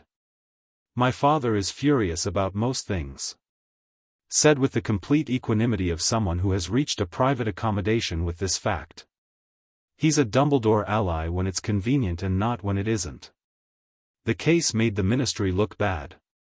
He doesn't like the Ministry looking bad. And what do you think? Harry said, because he was always more interested in what people actually thought than what they were positioned to think. Draco was quiet for a moment, which was not the reaction of someone who didn't have an answer but of someone deciding whether to give the honest one. I think, he said carefully, that leaving a child in a cupboard is wrong regardless of wards. And I think whoever placed those curses on your core deserves to be in Azkaban. He said it with the flat certainty of a Malfoy delivering a verdict, which underneath its patrician quality was simply someone being clear. And I think Dumbledore should have known better. He did know, Harry said. Yes, Draco said. That's the problem. Hermione, who had been listening to this with the contained intensity of someone not wanting to interrupt a significant conversation, apparently reached the limit of containment. The Okafor report was very clear that at least one practitioner had consistent access to Harry during the placement, she said. The Ministry investigation is ongoing. My understanding from the Hogwarts library catalog is that there's a restricted section text on suppression anchoring that St. Mungo cited, Hermione, Harry said. Sorry. I'm interested. I know. We'll talk about it. He looked around the compartment. Ron, who was making the face of someone who had expected today to be straightforward and was reassessing, Hermione, who had 4 books visible and would clearly have accessed a 5th if space allowed, Neville, who was quietly letting Trevor investigate his sleeve with the comfortable patience of someone who had found his level, Draco, who was sitting in a compartment he hadn't expected to sit in and was making, Harry thought, private revisions. Hogwarts is going to be interesting, Neville said, to no one in particular. Yes, Harry agreed. The train pulled into Hogsmeade Station in the dark and the rain, and there was Hagrid, enormous, unmistakable, bellowing furs years this way with the warmth of a person who loved this particular job specifically, and they went across the lake in boats and Harry sat in his boat and looked at Hogwarts Castle rising out of the dark above the water, lit and enormous and ancient, and felt something he didn't have a precise word for. Not awe exactly. Not intimidation. Something more like recognition, the way you felt when something you'd read about for years turned out to be exactly as real as the reading had always insisted it was. Ron was in his boat. First time? Ron said, looking up at the castle. Yes, Harry said. Brilliant, isn't it? Yes, Harry said again, because it was and because sometimes the accurate answer was also the simple one. The Great Hall was everything it was supposed to be, the enchanted ceiling, the floating candles, the 4 long tables, and the sheer weight of a space that had been significant for 1,000 years and knew it. Harry walked in with the other first-years and stood in the cluster of them while Professor McGonagall, who saw him immediately, whose face did its small private thing and then composed, explained the sorting. He looked at the 4 tables. He looked at the staff table, and found Dumbledore, who found him at the same moment, and they looked at each other across the Great Hall, the full weight of 5 years between them, a child and an old man who had vastly underestimated what a child could be when someone decided to actually look after them. Dumbledore's face did something complicated.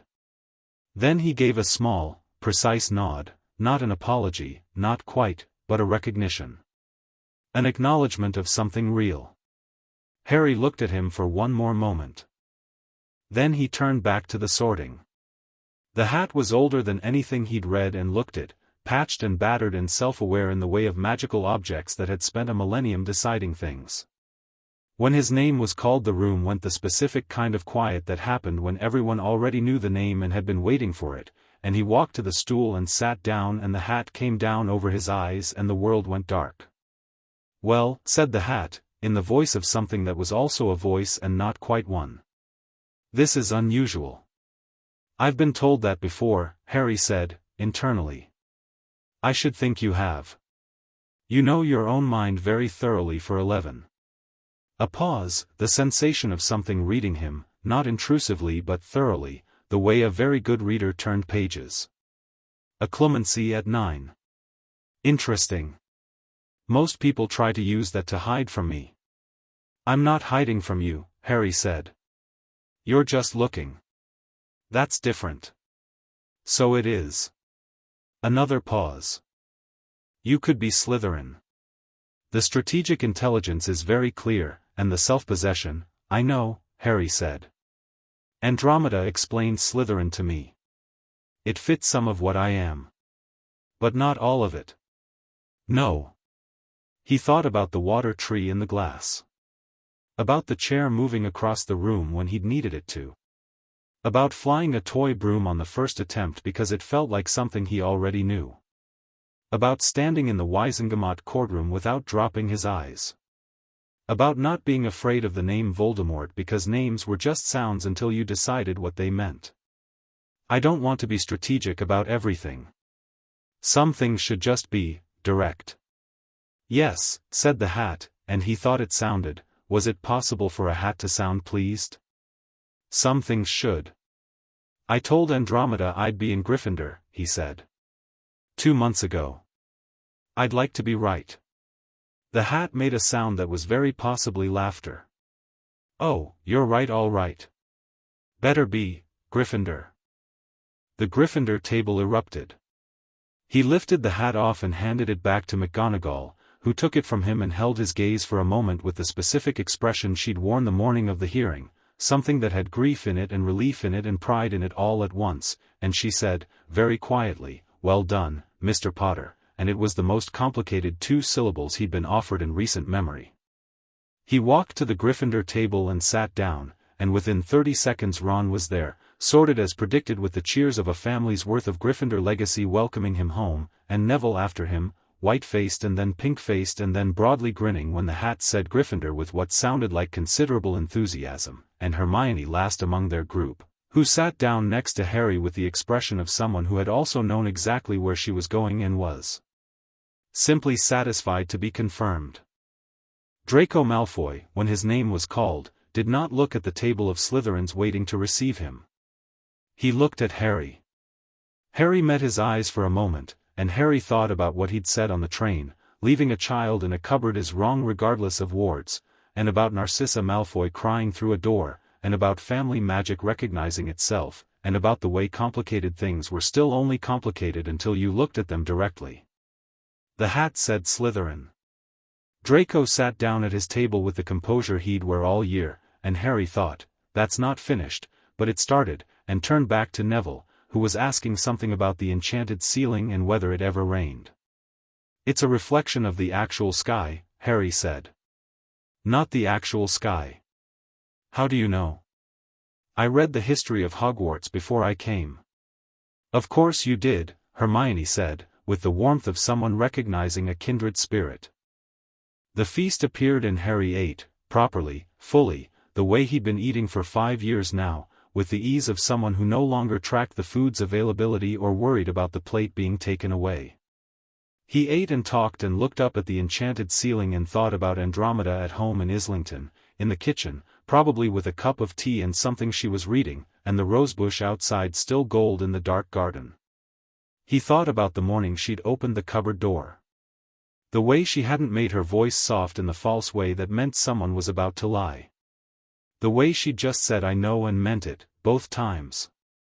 He'd been in a cupboard and then he'd been in a kitchen and then he'd been in a courtroom and now he was at the Hogwarts feast with the enchanted ceiling above him and a wand in his pocket that had chosen him from a phoenix who had also given a feather to the man who was probably going to be the complicating factor in everything that came next, and all of it was his story, his choices, his life to live in the direction he decided. Ron was talking about Quidditch positions and whether first years ever made house teams, and Hermione was explaining the regulation against it, and Neville was feeding Trevor a piece of bread under the table, and around them the hall was full of the noise of 1,000 people beginning a year and all the particular energy of beginnings.